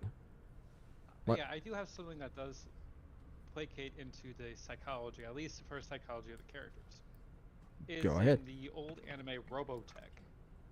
Alright. Especially when they're making their after their accidental jump and they have to pretty much take what is it, a few years to get back to Earth.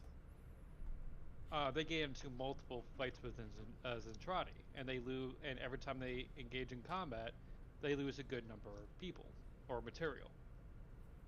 But no one really brings that up, or the casualty rates and how that would affect everyone inside. Is like, okay, how many people do you still have left that are able to fight, and how many more do you have them that are still willing to fight? But it never gets brought up Oh, I because see. like that can be an important plot hook. Is either you have it in such a way where they're able to survive. People, even if they're no use to the story at all, have it in a way they can survive, or at the very least make it feel like people care that they died at all. Yeah, that's when doing stories about wars. That's one of the tricky elements because, at the one hand, if you start leaning into, sorry, hiccups. If you start leaning too heavily, or start leaning at all into discussing about like what it feels like for the people losing soldiers, even because to us they're just NPCs, right? They're random faces on the screen, but to the characters who are in the story, they knew these people, right? They've worked with them Yeah. for months or years, and if you lean into that, one of the weak points, not the weak points, one of the hard points of it is that it can consume the entire story. That Because is if you true. It's a very fine balance. because if you lean into it, then it starts becoming a question of, well, why is it that they're able to keep doing this other stuff if they're struggling so much with the loss of these friends and family that they have in these other locations? And I understand why a lot of people kind of shy away from exploring that because it's difficult to find that balance and not have it just take the whole story over. But if you can hit that balance, and I've seen a few series that have, it can change the whole story from being something that's just, oh, it was a good story, to being, oh my gosh, this is one of the best things ever, right? Right. So, um, sorry, hon, I don't know if you remember, what was one of the scenes that you were going to describe that you thought was really impactful? Do you remember what it was, or did you forget? Something that I wrote in the Pathfinder game? So as I was saying, Sorry. I'm trying to juggle things. It's you- hard. cute. So from that dagger scene, you wrote a whole bunch of complex interactions that introduced a lot of intrigue into the story between me and Scarlet. That's what I was gonna say. And then you ended up basically saying it for me. Oh, I'm sorry. Well, I am. Kiesler says head bomb. He does. Well, I'm glad you said it because I wasn't sure. Like, I wasn't sure how emotionally invested many of the players are. Like with my brother, it's very easy to see when he's emotionally invested in something. With you and Prota, Hazel, it's a little harder to read you guys. I don't always know. Like Prota, when he found out about the potential threat to his brother, oh, he's immediately invested. And I was actually surprised when Erlon died, how much he responded to that. Like he was writing up a whole eulogy, and he was very emotionally distraught. Even though the player knew that he was, that the character would be coming back. The character of Prota didn't, so he I mean, he did. I told him it'd be fine. didn't believe you though. Sure, just because I'm the only one in the party who knows nothing about magic. Yeah, but no, it is good to know that the scenes that I wrote up for Scarlet and her interactions with you were interesting. Was was there anything in particular about Scarlet's character that you thought was interesting or compelling? Or was it just the whole chain of events over time that you found interesting? Like, was it the intrigue element of it and hunting down information, or was it something about her character that you found more compelling? Or I mean, technically both, but probably like her backstory and like getting to delve into her memories. oh, so pretty much right off the bat then, because you saw those memories. Oh Okay, yeah, I thought it was cool. My character was still highly skeptical. no, that's fine. She's in my brain, but I thought it was fun. And did you notice when my character stopped talking about her bill all the time? I don't. I recognized she stopped talking about, how much money was owed to her for her services and the bill that was owed by Garrett. But I don't remember when that happened. I noticed it at one point, but I didn't catch the exact transition point. When? Yeah, I mean, same. it doesn't help that there was. But I haven't pointed out because it's like, One second. as far as Erla knows, it's like she just stopped bringing it up because we already know how much she charges for her services. Erlon's mindset was, for all he knew, you just weren't bringing it up anymore because it was between you and Garrett, and you weren't mentioning it to the party anymore, but you were still keeping track of it. So he didn't. He noticed it as well, but he was like, as far as I know, you're gonna potentially just keep charging money anyway. You're just not talking about it. Technically, yes. This has not become a pro bono mission. Because I still need to pay for things like our varying inn stays and whatnot. Yeah, but your party's kind of becoming self-funded, especially after you looted all that wine from the ruins. Yeah. Oh. Yes. But The looting of the wine was very nice. You guys came up with that one. 1 second. You can keep talking. I just gotta go super quick. okay. No, I can't. That's empty. Never mind, I can't do that. Yes, continue. But I stopped bringing it up because my focus was more on the investigating and less on the getting paid to investigate. Do you I was a lot Which is- more which is fair. involved in the actual mission, and it's not just a job. Do you was there a moment in your mind where you made that transition, or was it just a natural thing that happened? Majorly it was a natural thing that happened, but it was definitely after Scarlet. Okay. And roughly around when we learned about Calden. Well, when I figured it out. So, significantly before we learned about Calden. Before it got shared with the rest of the party, you mean? Yes. Because you actually figured it out pretty much right after you got Scarlet's dagger. Yeah. So, and what is that, Erlon? What were you gonna say? No, she covered it. Yeah. But yeah, it's Oh, hi, kitty bitty. You're a pretty boy. Yeah. it's like as far as Harlan is concerned, either she stopped bringing it up or she's gone all in, and he doesn't really pry into other people's motivations very much. Yeah, I noticed that. Most of the Is the reason that that is your character, Erlon, doesn't pry into other characters' motivations because he doesn't want people prying into his? Or is it just he doesn't care? Okay, because I'm going to say, your character has some unique motivations.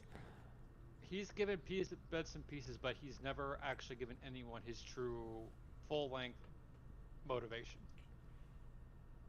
In That's fact, true. I told you a little bit about it on before you dropped me off in the last game. He sees himself doing a certain role with everyone else. So he honestly just takes everything on the chin, regardless of whatever people thinks of. Regardless of how they think he's crazy, he does everything for a very poignant reason.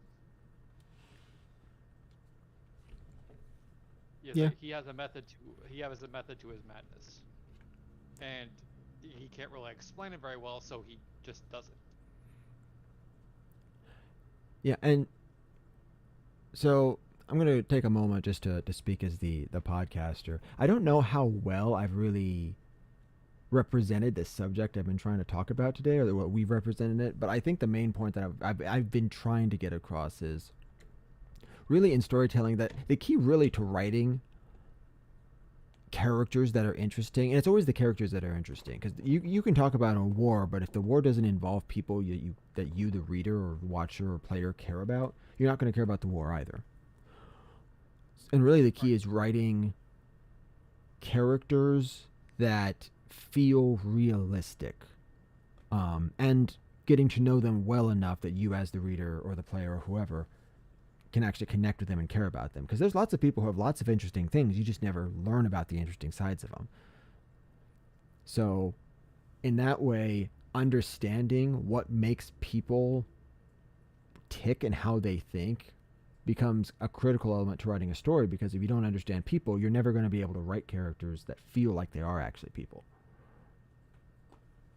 Exactly. And that's why also I went so in depth about not just his motivations, but what does he do on the day to day? How does his mind state? What are his tells when his mind state is deteriorating?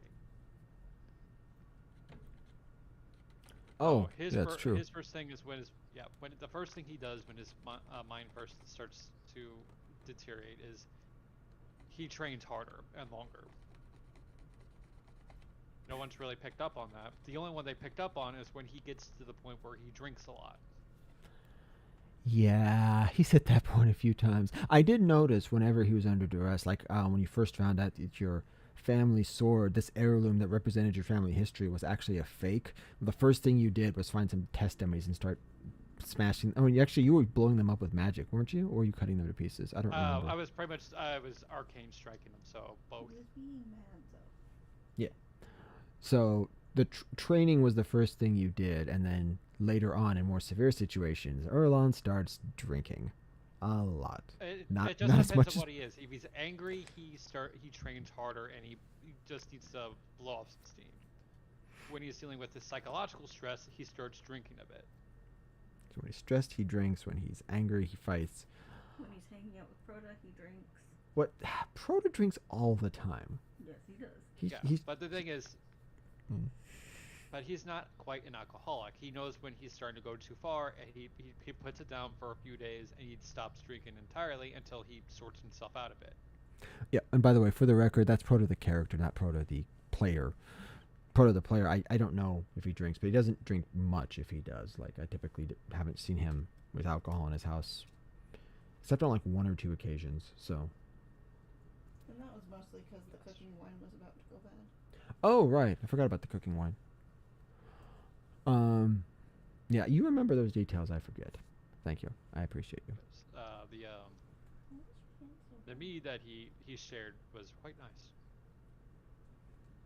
What was it? Her hand is warm. Well, that's because I'm not actually doing stuff on the keyboard. So it's not sucking the heat out of my hands like it normally does. Mm. So, did I turn back on the AC or not? I don't know, but I'm probably gonna take a shower. Oh, okay. Yeah. So, was there any other stuff that you wanted to talk about with gaming, or I guess technically either of you, anything else you wanted to say about gaming stuff or tabletop or stories in general and characters and stuff that's interesting, or you don't have to. to. Back on But from a psychology a little bit is when you're trying to make a compelling character, and this is reasons why main character syndrome is a thing and why you need to try to be careful with it. It's because those characters tend to be very bland. It's like, oh, gun ho, nothing really phases them, and they pretty much are on the mission at all times. When you're trying to make a compelling character, you got to give them those faults. Like I see what you're saying. For example, for Erlang, for example, he is extremely good in combat, But when it comes to his personals, he does get angry, and he doesn't know how to vent it correctly because of what his father did to him while growing up, and he knows that. So he removes himself from the situation for a bit, and he lets off steam because he does not know how to process anger correctly. And then what he does with the emotional side is because thing is like he was under a lot of emotional stress because he was the heir to his family, and his father was pretty much grooming his brother to take over in my stead if I completely failed, which was causing even more stress between me and my younger brother. Yeah. Slight uh production side element. I had a song name plastered at the top of the screen for most of this stream, even though the song wasn't actually playing. I need to set up a proper background for podcast things. I just grabbed my just chatting one from the stream. So, if anyone's wondering why the heck that was there, it was there for like 2 minutes at the start of stream, and then I took it away. So just ignore that, please. Anyway, yes, Erlon. So, yeah, you came up with a very detailed background for your character, and understanding the interactions between him and his siblings and the stress that puts him under. Which it's always interesting. The thing I like most about your character, as odd as this may be, is when I ask questions like when I just said a minute ago, actually, as an example, is the reason he doesn't ask about other people's motivations because he doesn't want other people asking about his? And he said yes, because that's a thing a lot of people do. Like, if they don't want other people asking questions, they're not going to ask questions themselves. Or sometimes they'll ask so many questions that the other person, like, it keeps all the attention on other people, and they can't focus it on that individual. But those are things that people naturally do. And I love when I can look at your character and be like, wait, this is a behavior I see with actual people very often. Is this what your character is doing? And when it is, and you do that, Estiva does that, Proto does that, and I'm like, yes, I understand that, because that's an actual real human behavior that's being reflected in a fictional character that one of the party members made. Right. Yeah, and going back to Proto's character is when you notice that, especially when he gets really heavy into the role play, he starts pacing. Is that so is that, I feel like that's more of a player thing than necessarily the character, because he doesn't describe his character pacing. No, because he's so in character at that moment, especially when he gets really into it, I see his character actually doing that. So whether or not unless he specifies otherwise, I see his character doing that. I mean, no, that's fair. Because he gets really deep into the role play, it feels like his character actually is pacing. And especially during this last game, I made a point. Oh, it's like, hey, you might want to stop going back and forth. You're going to put a rivet in the in the floor. Yeah, I think a lot of times I don't notice that as much when I'm running the game, because I'm thinking so much about, like, my head is constantly in my head. I'm constantly going 1,000 miles an hour. Like, okay, this is what's going on narratively. This is what this character's talking about, and it's not just a matter of thinking about story, because I can do that and still pay attention to people. But the problem is, I can't reveal to you everything that's going on. So I'm constantly trying to balance that in my head. Like, okay, how much can I give you? How much can I not give you? So I think a lot of those things, like with Proto's pacing around, or Proto's player pacing around, I hadn't even thought of that, but that is true. He's done that in a lot of sessions when he gets really into the role play. He stands up and starts pacing a lot. Yep. And your brother does the same thing. When we are role-playing just us, I will do a similar thing. See, I know you've done it before, but you typically don't do it, talking to my wife here, you typically don't do it when we're playing the Pathfinder with the group. No, because I don't want to disrupt the other human beings in the room. But I've got the, right now, blanket that I'm making. Fair. I don't know. Yeah. And your brother does the same thing. He paces for very similar reasons, but he paces for slightly different reasons, which I will not be sharing. for reasons. Yeah, in my brother's Like, case, the hard part for my brother is he he very often, or pretty much always, just to differing degrees, he always plays a character that is probably at least 50% his own personality.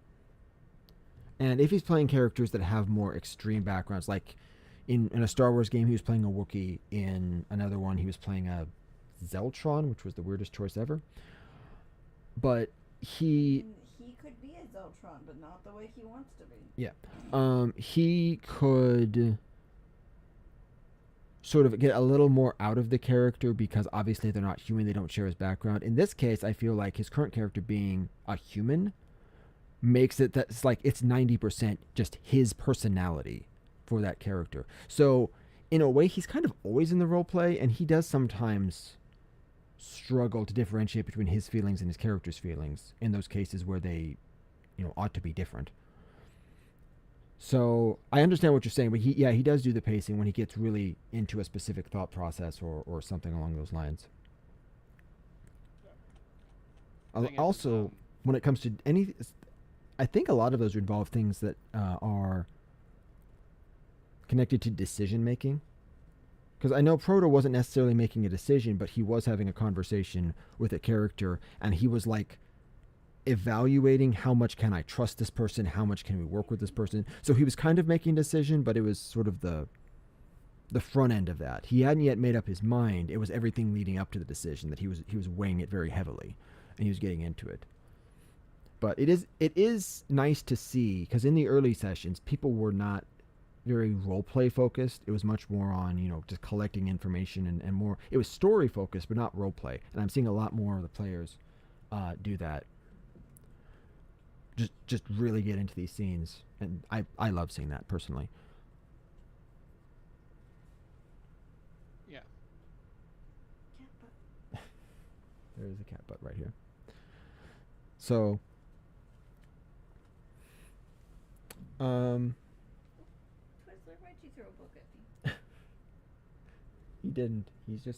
Our cat is just clumsy. He's just twizzling at me.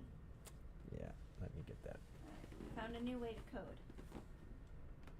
Good. My wife is learning how to code. No, I'm not. I'm just doing it anyway. That Huzzah. yeah. She says she's not learning how to code. She's just coding. I don't know if that's how that works, but yay. I don't care if that's not how that's supposed to work. It's what it's happening. Okay then. Is that, oh yeah, that's right. That's the Final Fantasy one, not the. Yes.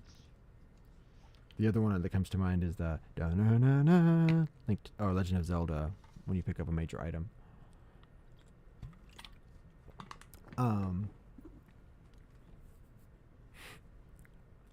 So yeah, in future sessions future streams, presumably we will get into more. Whether it's me going solo, or with my wife, or with you in the future, maybe someone else even. Presumably we'll talk more about actual specific detail stuff. This is, again, talking about psychology and storytelling is a very, very broad topic, and it's difficult to really delve into to any level of depth. Well, yeah. To pretty much be able to start talking about this, you got to know where the people are coming from first, because we will be making references to things that would make no sense without context. Yeah, that's true. Context matters. I feel like at some point. Context. Hmm? It's like the phrase "people die when they are killed." If you do not know the context behind those words, it sounds ridiculous. People die when they are killed. Yeah, it sounds. I know what the context is. I actually looked that up specifically because one time I was just like, "What the heck is that meme even supposed to be about?" And if I'm not mistaken, it's about the concept of people saying, "Oh, when somebody, when someone is killed, they're not truly dead. Like their memory and their legacy, like it lives on, and they're still a part of them that's living on." Yeah, it's like that, but there's more to it. I mean, This is the Natsuverse, which is Fate Stay Night and the other corresponding visual novels and anime that go with it. Oh wait, that was from the Fate universe. Yes. Oh, I didn't realize. Shiro, yeah. Oh gosh, Shiro you're is right. the one who initially sets it. Now that I'm thinking go about the along- original meme, yeah, that's the same character. I didn't even realize that. It wasn't until recently I learned about Shiro Emiya. Which, by the way, I should point out that your character is named Erlon Emiya, and it was inspired by that guy, to the point where when I revealed to you I your like the family name. history, Yeah, I like the name. Is That- what it was. yeah, but when you learned about the origins of your family, the original patriarch of your house was named Shiro Emiya. I just straight up ripped out the original content and plagiarized it. Yes. Because I can do that because I'm not broadcasting it online. Yes. Uh, So though. the thing is, the turn of phrase of people die when they're killed because there are several beings in that world that even if you kill them, they will not die. Oh. And that's contrasting Because- against normal people? Yeah, especially those in the Moonlight world. There are the the dead apostle ancestors, the pretty much the origins of vampires. That Ah. they have abilities that even if you kill them, they pretty much rewrite reality so they never died. But what they had, they that meant. Well, that's a cheap power move. By the way, I think I figured Yeah, out something. Well, say your thing first. Mine's unrelated. Yeah, which, depending on the variation of Shiro, you cancel out the undying effect of immortals, which he does have ways to do in the future. So, I have what is essentially an hourglass for streaming. I've just figured this out. Or not for streaming, for specifically podcasting. I have a water bottle. Started out pretty much full, maybe not completely full, but pretty close. It has just run out. And we've been at this for about hour and 50 minutes, approaching 2 hours. So I think for future occasions, I'm going to fill up my water bottle, start talking, and when the water bottle runs out, that means it's time to end. So there's still... It's roughly around a 2-hour mark. Yeah. So if you have any final thoughts, feel free to share. Otherwise, I'm probably just going to wrap it out here. Yeah, the back to the original thing is like if you really want to make nuanced characters, you just don't like have yeah, you can have goals, but it's like how do they live their day-to-day life? What was their past like? What was their connection to other people? Why do they do what they do? And in terms of what Erlon was doing, the one who initially taught him the sword was his original driving motivator because he wasn't good at magic. So he became but he realized he had skill with the sword. So that became the driving force. And when when his master fell to darkness, he essentially took up a cursed mantle. At least that's how he viewed it at the time. So I'm seeing really two elements of that. That one of the things that reminds me of is the statement about a day in the life. A lot of stories will start with just the character kind of, at rest doing their normal thing before whatever thing happens to set the story in motion to create the chaos, take them out of their comfort zone. But what you're describing is also not just a matter of knowing what your character wants or why they're or not. Okay, I need to phrase this right. What they want or what motivates them, but asking yourself why. Like, okay, this character wants this specific. Like, this character is trying to get perfect grades so that they can go to medical school. Okay, why do they want to go to medical school? Say they want to be a doctor, but is it that they want to be a doctor, or? And I'm referencing actually something from Digimon at this point. Is Like, it because why do they were they pressured to become a doctor because of that's what their family did? Is that what his parents wanted from him, or yeah? And the character I was thinking of from Digimon. did somebody get injured or did somebody die when they could have helped?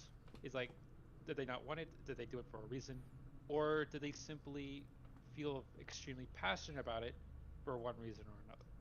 Yeah, and depending on what it is, that can inform about other parts of the character. So a person who is doing it because their parents want it, they're more likely to be the kind of person that feels like they have to uphold certain responsibilities and obligations. Like, this is what is they would act expected of me. similar to House. If you Really? ever seen the yeah, they would act very similar to House. But House has different motivations, but he's the one I can think of off the top of my head. He has Well, different reasons why he acts the way he does because he's in constant pain. yes, but with House, there's another element, which is he resents people a lot, right? Yes. He really doesn't like Now, people. but the thing is that is the resentment. Now, people would act similar to House when they resent the fact that they're a doctor to begin with. Yeah. The character I was thinking of, who was from the first season of Digimon, who, of course, this is Japanese culture, not American culture. He comes from, but he was doing it because he was obligated to do what his parents wanted. He's trying to fulfill these obligations. He's trying to be responsible, and so his whole personality, especially at the beginning, was all about doing what I need to do to take care of everyone. And it's all about, I have to do this, I have to do this, I have to do this. And he's just caught up in that mindset in his world. So it's actually, I'm glad you mentioned House, because I wouldn't have thought of that. And there are a lot of different ways to interpret how a character would respond based on those premises, because they could resent it that they're forced to be a doctor. They could dive too far into it and just chase after the obligations. In one second, stay magical. And a character who they lost someone in the past, and so they decided to become a doctor to save lives in the future. Does it become a passion project for them then, that they're driven to want to save lives, or is it a matter of fear that they're always scared that they're going to lose another life, right? Well, yeah, and that's why Doctor Stephen Strange, Doctor Strange, why he when he initially became a doctor, he was passionate about it, but he became good at it not because he wanted to help people, but because he had a fear of failure. He did not let himself fail. That is why he did not take the high risk patients, was because he did not want to risk failure. Interesting. I actually didn't dive as much into the background of Stephen Strange, but that is actually good to know.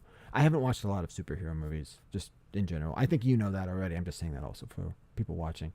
Yeah. MCU and sorry, yeah, what's the other one? Well, DCU. half the movies at this point. Yeah, I have about half the movies of the MCU under my belt because I don't like the direction that they're going. Yeah. And then I have a lot of comic book lore knowledge. Yeah. My opinion of the MCU in a nutshell, because I don't have time to go in depth, supposed to be wrapping up. My opinion is they had a really good thing going up until Infinity War, but I don't think they really knew where they wanted to go after that, and it's felt a little aimless since then. So. Yeah, I mean, it was initially supposed to end with Infinity War when before Disney bought them. Disney is now just using it as a cash cow. Well, they're trying to, but I think the cash cow is sick and not giving milk at this point. But we'll see how that plays out in the long run.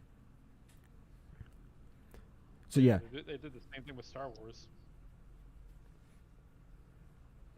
So it's a matter of we're making interesting characters. Probably the biggest thing is simply ask why they do what they do, and then ask why maybe 2 or 3 more times. Obviously, you can go too far into it, but if you ever reach the point where you feel like you have. The thing is, it's usually the rule of 3. Is what think of 3 characters in their past for the reason why they do what they do. Mine is mostly my father, followed by my older sister, and then my brother. Well, and your mentor. Well, my first, yeah, my mentor. I kind of offshoot it a little bit depending on which motivation he is. His primary motivation is his mentor, his father, and then his family in general. Because I kind of love them in together because they're all intertwined. Yeah, and most of your family members also have a theme of conflict going on. Conflict either between obligation and personal desire, or conflict just between different individuals. So. Yep. And then there's how he interacts with the party now. He's been traveling around and he's set himself up in such a way where he fills in a role with the group and he sticks to it. it's probably not personally healthy because of how he acts, but he acts that way because he believes he's the only one who can do it. I'm going to make a note here. For a future podcast, presumably with you and me, maybe with me and my wife, and we can do this multiple times. Maybe a potential future series is doing like either individual character breakdowns or you connecting similar characters. You basically start with the character and do like an in-depth breakdown of, okay, why does this character do what they do? What are some other examples we can think of? Because when we dive into character backgrounds and talk about this character's motivated by this, but there's also this element, and there's also this element, I find that personally very interesting. And the good thing about having a good foundation for a character, I mean, a lot of him explaining was found out after I had already made him, and as I, was role playing and playing, because he became connected to one of the major generals because he got a very good skill check on one of them.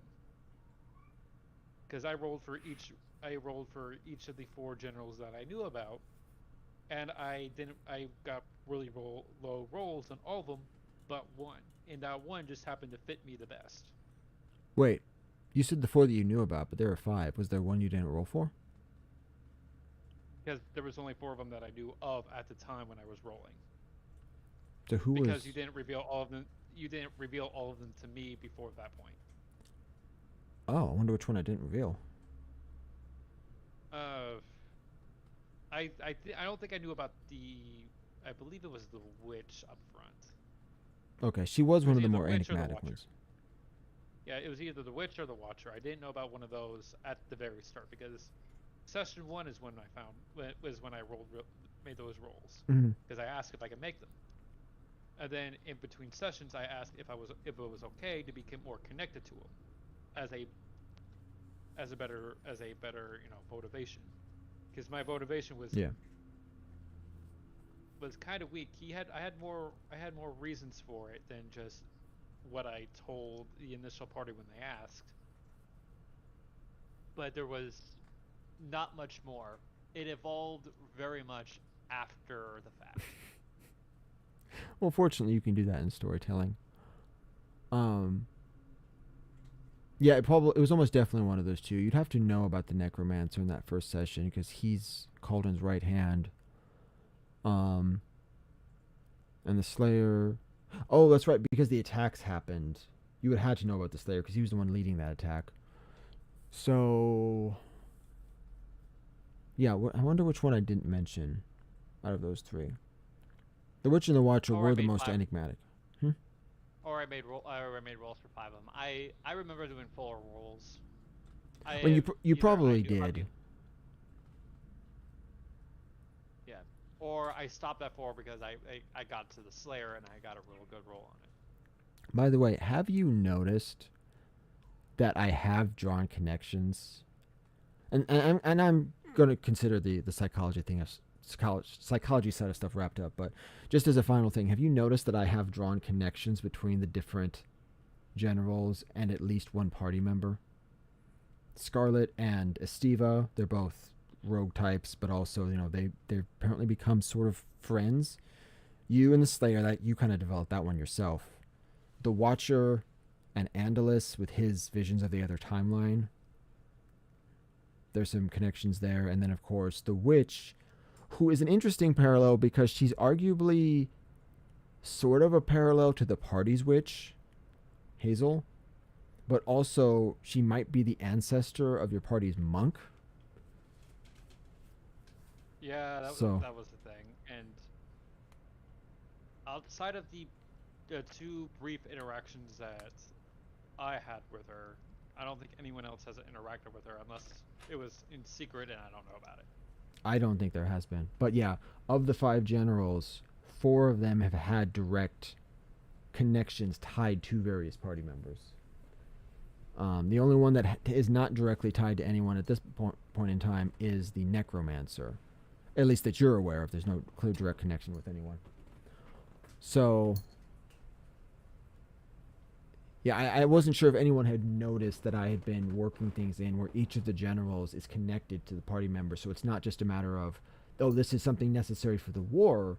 It's also something that's um, becoming relevant to your party's individual stories, which helps as we transition away from the main plot to your personal plots. To be fair, And But the a lot. necromancer is sort of related to Erlon in the fact of Sigorum. only barely, though. That's not really a connection I was trying to draw, but that is true because your butler, the orc butler, is sort of connected to the necromancer by extension. Thank you for letting me add him, by the way, because I got the idea off of a different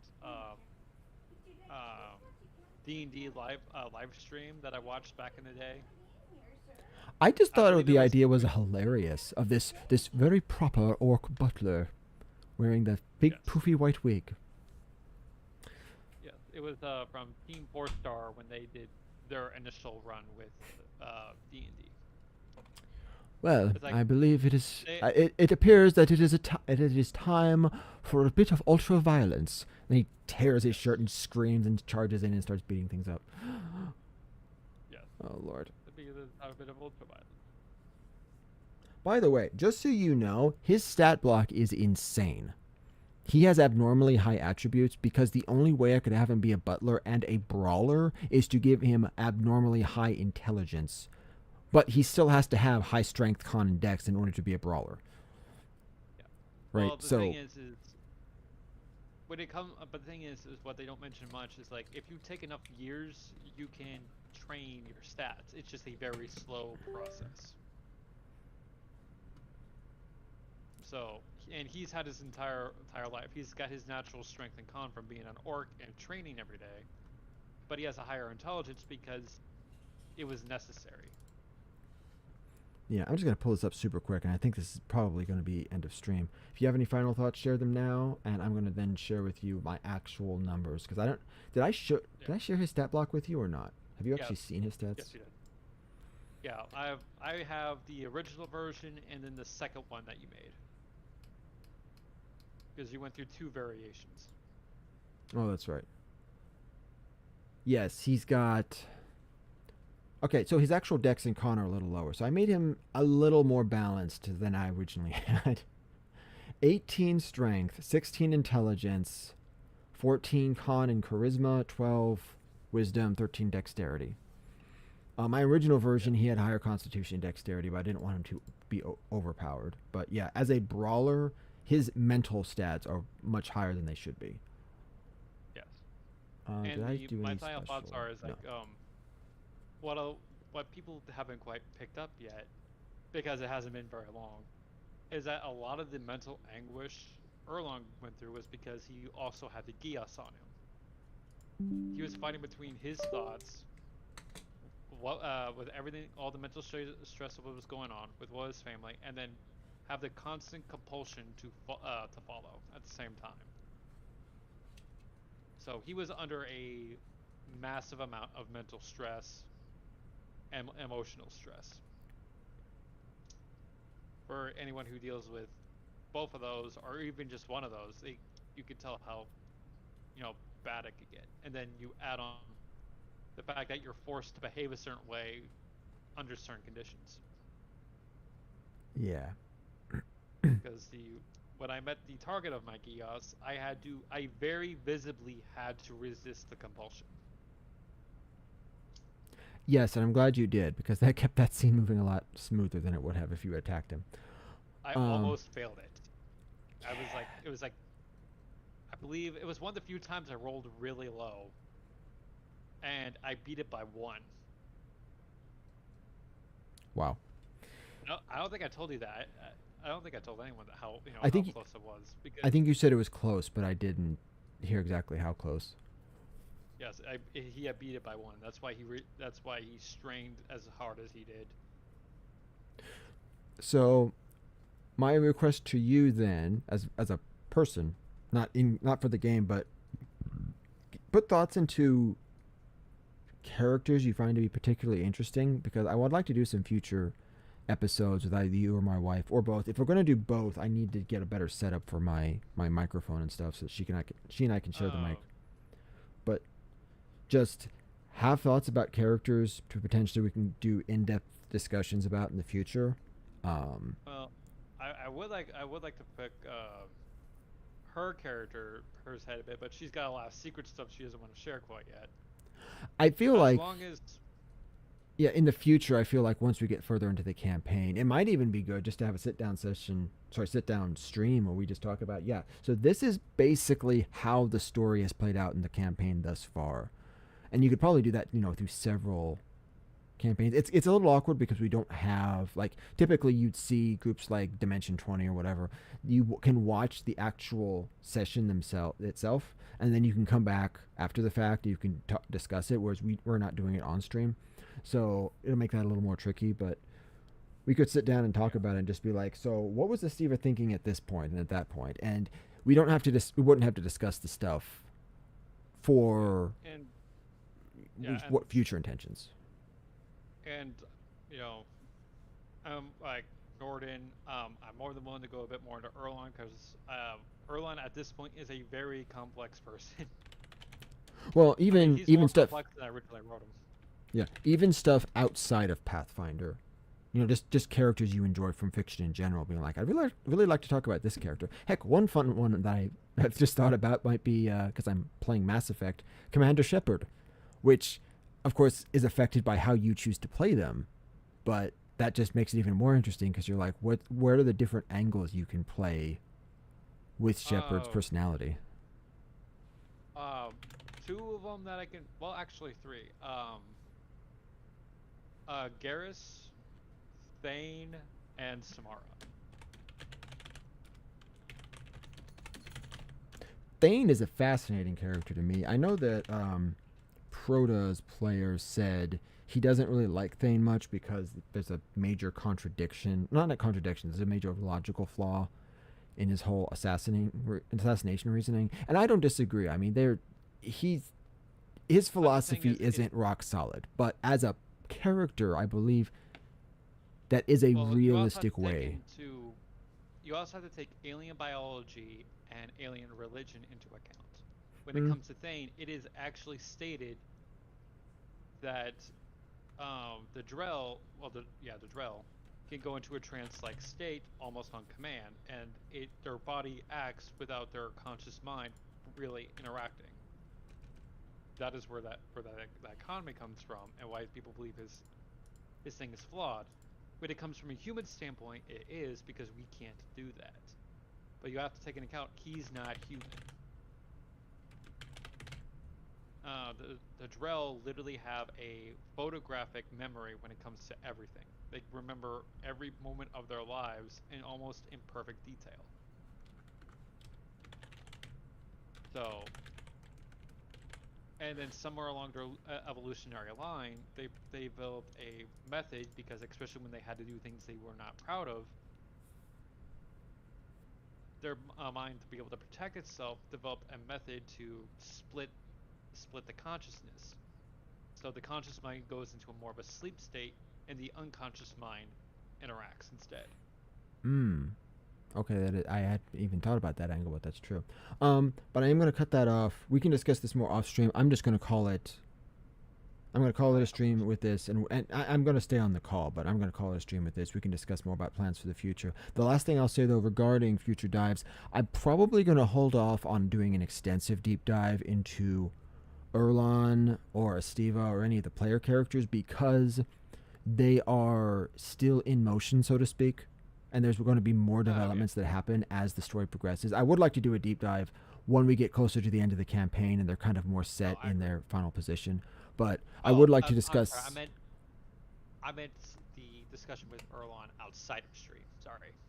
Oh no, yeah, we can definitely discuss it outside of stream. But like, I would like to do a sit down deep dive with you two and maybe anyone else in the party who's interested in chatting it up. Saying, so describe to me your character's motivations and like where did you come from when you were designing them in the first place, and how did you? It would be really cool if we could get everybody, or at the very least half the party, on on call at a time, and like talk and actually have a full on conversation about it. Yeah, it might be good just to have a full on conversation just in the game in general, because I feel like, especially with the last couple sessions, Yeah. and this Yeah. this is going to be the final point I'll say about psychology and storytelling when it comes to tabletop games. Sometimes when tabletop gaming, especially if you get people who are getting really into their characters, it's good to take a step back, take a breather, pull all the players out of it, and say, look, I want to make sure that there's no interpersonal conflicts. I don't think we have that with our group, but there's been some times that there's been a little stress because characters have been very at odds with each other, Yeah. even We've though gotten the close. players, We haven't gone over that line quite yet. fortunately, and maybe it's good to deal with that. But we can discuss that at a future time. So this is the end of stream. It- On the final note, and to build on what you're saying, like after a very intense roleplay session, have everyone take a 10-minute breather and then, and probably even talk about it. It's like, hey, remember, it's like, is everyone okay? And just make sure everyone understands. Like, pull everyone out of the moment. That way, nothing festers. Yeah. And sometimes it's not going to be all the players. Sometimes it's only going to be some of them. But for those that need it, definitely give them that breather. But I'm going to call this a stream. It actually went like half an hour longer than I intended, but I always go long, so that's just going to be a fact of life in the future. So podcast, my goal, whether or not I have guests, my goal is going to be try to do 2 podcast streams a week, maybe 3. I have been streaming on Twitch Eastern time, 12 to 6 p.m. Today, I cut my stream short, ended at 3 p.m. and did my podcast. I may change my timing on stuff. If I'm going solo, the times may differ. I may do a solo podcast on Thursday, in which case I'll probably do it in the morning so I can still do the rest of stream. But you're actually better off in the evenings because of your work schedule, right? Yeah. So I mean, Mondays and Tuesdays are completely available, so I just need a heads up, beforehand. okay, we'll talk about that in the future. But I may be doing morning podcast streams. I may be doing evening ones. The schedule is very up in the air at the moment. I'm trying to get it nailed down. I may end up doing podcasts 3 times a week, Tuesday, Wednesday, Thursday. I only stream on Twitch. I don't simulcast to YouTube yet. I may do that for future playthroughs, but I'm still trying to figure out what I'm comfortable with on that. The problem was when I started simulcasting, I was in the middle of playthroughs for multiple games. I wasn't starting a game. When I start my next game, whatever it happens to be, I may end up streaming it to YouTube because I don't want to have a half started game or half completed game and just jump right into the middle of it. That'd just be weird. But I've jumped in the middle of games before, and it's always confusing, and you don't get like half the references people are making. yeah, so I may end up streaming gaming to YouTube as well. If I do, it's going to be same time at the moment, noon to 6. Probably going to maintain that schedule going forward just because it's the easiest way for me to synchronize stuff with my wife, her work schedule. That way I'm done when she gets home and we can spend time together, all that stuff. So that's the plan. I believe links to the YouTube and Twitch and Twitter are in the descriptions on both of my channels. I don't think I put a Discord link in my YouTube channel yet. I need to do that. It is in my Twitch about page, so you can find it there. I'll work on that later. I should add all the rest of the connections everywhere so that everything can be interconnected. Also have a Twitter where I just basically post updates about when I'm streaming, when I'm podcasting. So feel free to like and subscribe any of those things. However, the biggest thing of all is if you're watching this and you like my content, please share it. I am currently looking at my views for this. As I am live streaming, it is 0 views, 0 chat rate. There is nobody watching. So the number one thing anyone supporting could do to support and to help would be to share this with other people so that I can actually get viewers and this can actually be a thing rather than just me talking into the void. So thank you all for watching. Just so you know, that does not actually help, by the way, Erlon, because that's in Twitch. And I do have some people on Twitch. YouTube doesn't have anyone. But I haven't been doing a lot of YouTube content either, so it makes sense. We're basically starting out, which is fine. Just letting everyone know if you're interested in supporting, sharing is the number one thing. Anyway, that's it for me. Thank you all for watching. God bless, and I will see you next time.